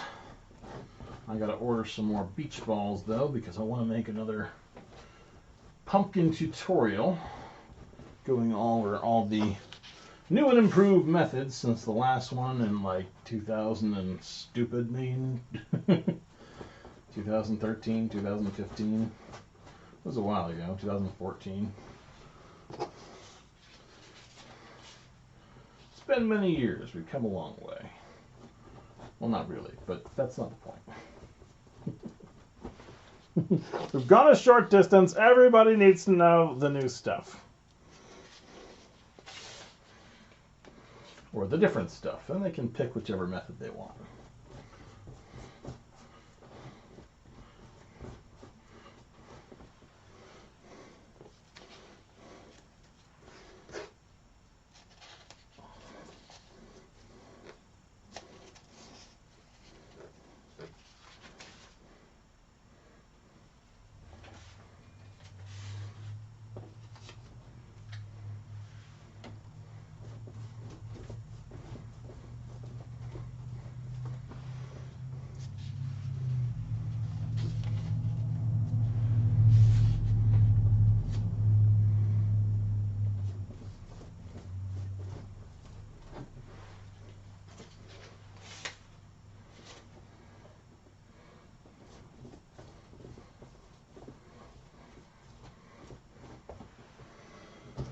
Oh, I got to be getting pretty close here.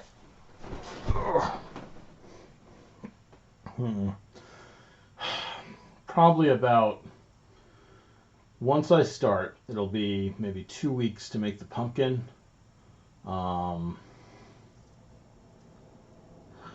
Couple of days to edit the video together.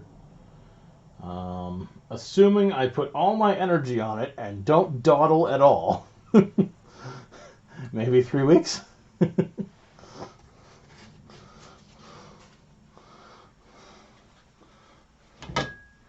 Potentially. Can't promise I won't dawdle a bit though. But when you make a tutorial, you've got to record the entire process, start to finish, of a pumpkin creation, and that will take, you know, a week or two. And then you got to edit it all together, add the pertinent bits, add the narration, throw in some music, throw in some graphics. So, yeah. Not about that long.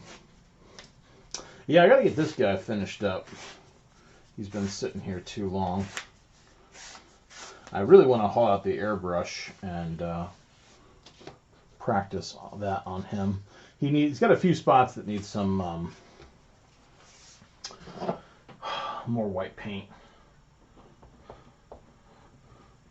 And then he'll be ready for airbrushing and finishing. So he's really close to done.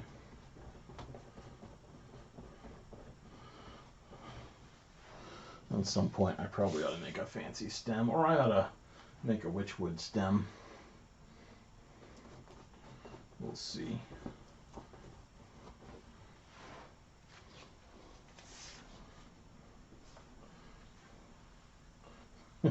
That'll give me an excuse to plug my own pumpkins tutorial. I'm gonna make a witchwood stem. Go watch these other videos.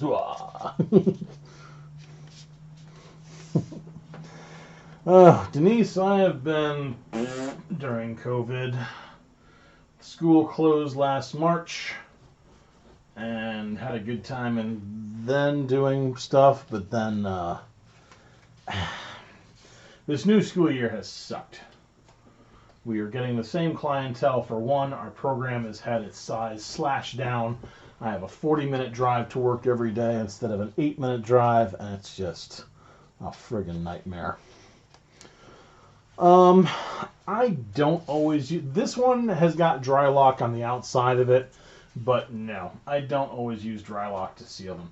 My pumpkins only come out during Halloween, so the only water protection they really need is enough to keep them safe if it starts to drizzle on that night before we can throw them into the garage or someplace where they're sheltered. So I don't leave them out all the time. I used to be a lot more paranoid about the waterproofing, and I still like to be good, but I don't do a primary layer of varnish and then a secondary layer of varnish anymore. It's just not worth the time for the amount that my guys are actually exposed to any given amount of moisture. You know, if I kept them out all Halloween, which I just don't have the intestinal fortitude to do, you can bet I would drown them in some sort of water repellent.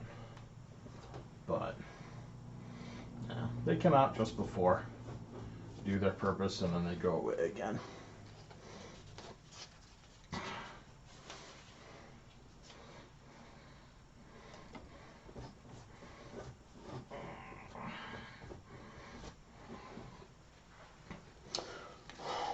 Actually, now that I think of it, another factor of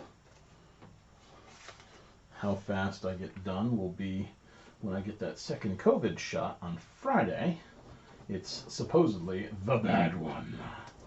And some people have had all sorts of nasty reactions to it. I don't know if I will or not, but the possibility exists. So we'll see if that doesn't knock me on my keister for a couple of days. Or nothing will happen. I usually respond fairly well to shots, so who knows? Who knows? I'm just glad that COVID seems to be slackening and I'll be immunized.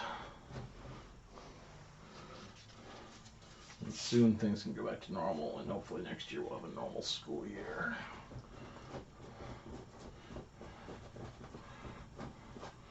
This year has sucked.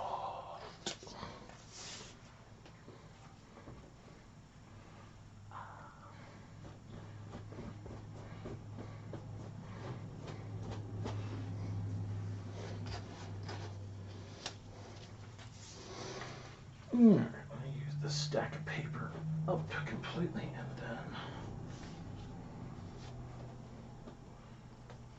call these guys good at station keeping for the evening. Pretty sure there's about 3 layers on both of them. Come here, chair. We're going this way, whether you want to or not.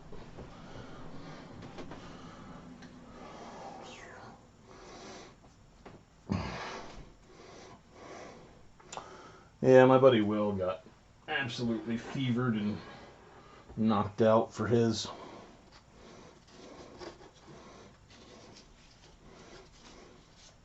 Yeah. No, I don't care what the side effects are. It's better than having COVID. Because being obese as I am and having asthma, I am at far greater risk for COVID complications. So give me a shot any day. I'll take the fever and feeling miserable. Be a good excuse to sleep for 16, 18 hours. So the process is to cover the entire beach ball, first with the paper strips. Then we add a layer of paper clay. In fact, maybe several layers of paper clay, which is the bulk out material that you see on that one back there. And once that is all set, then we remove the beach ball. Because at that point, the pumpkin will have more than enough overall structural hardness to survive not having its internal support. And that's the way to fly. And that way you never use up your beach balls. You can just use them again and again and again. I think I've done it with a balloon a couple of times, but balloons lose air and they're highly problematic. God forbid they pop on you. The last tutorial has me using stuffed garbage bags as an internal support. They're nice because they give you variety, but they're terrible because painting their insides sucks. The irregular shaping is god awful.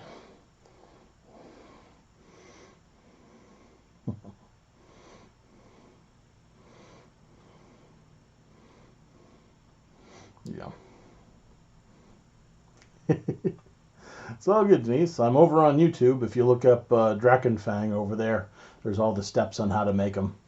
I'll be having a new video out pretty soon with the new methods, which I used to make that one. But all the old stuff is still good. Just use a beach ball instead of a stuffed garbage bag. And it's pretty much the same procedures.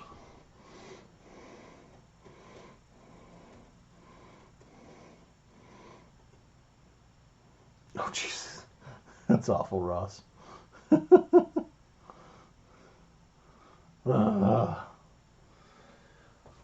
I'm glad your family survived there, CP. As soon as they go on ventilators, that's always the terror time.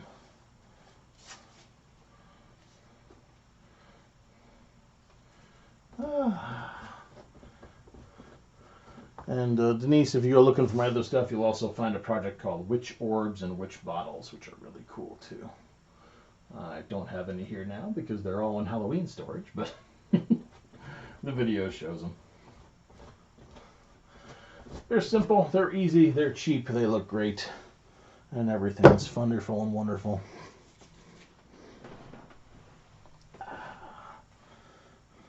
And that is all my paper strips used. So that brings us to this evening's conclusion of festivities. But I'll salt this paste, slow down its fermentation. I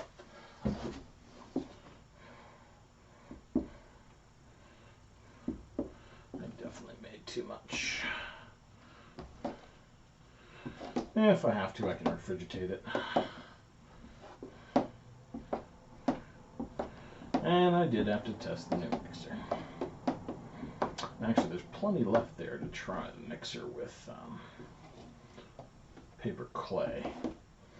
But we'll cross that bridge when we get to it.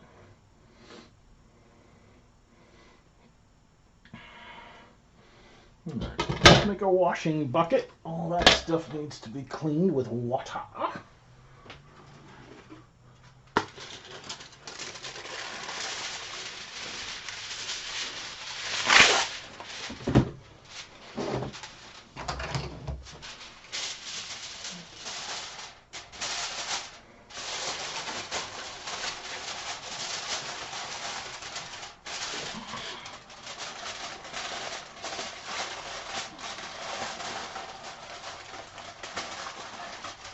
Should keep that good for a day or two.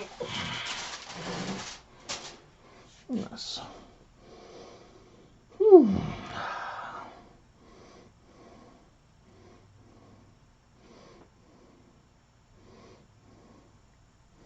Yeah, I hear you. Drives me nuts. A lot of the kids at school don't treat Corona like it's any kind of thing. It drives me bananas. Walk around without masks. Get away from me. I don't want it.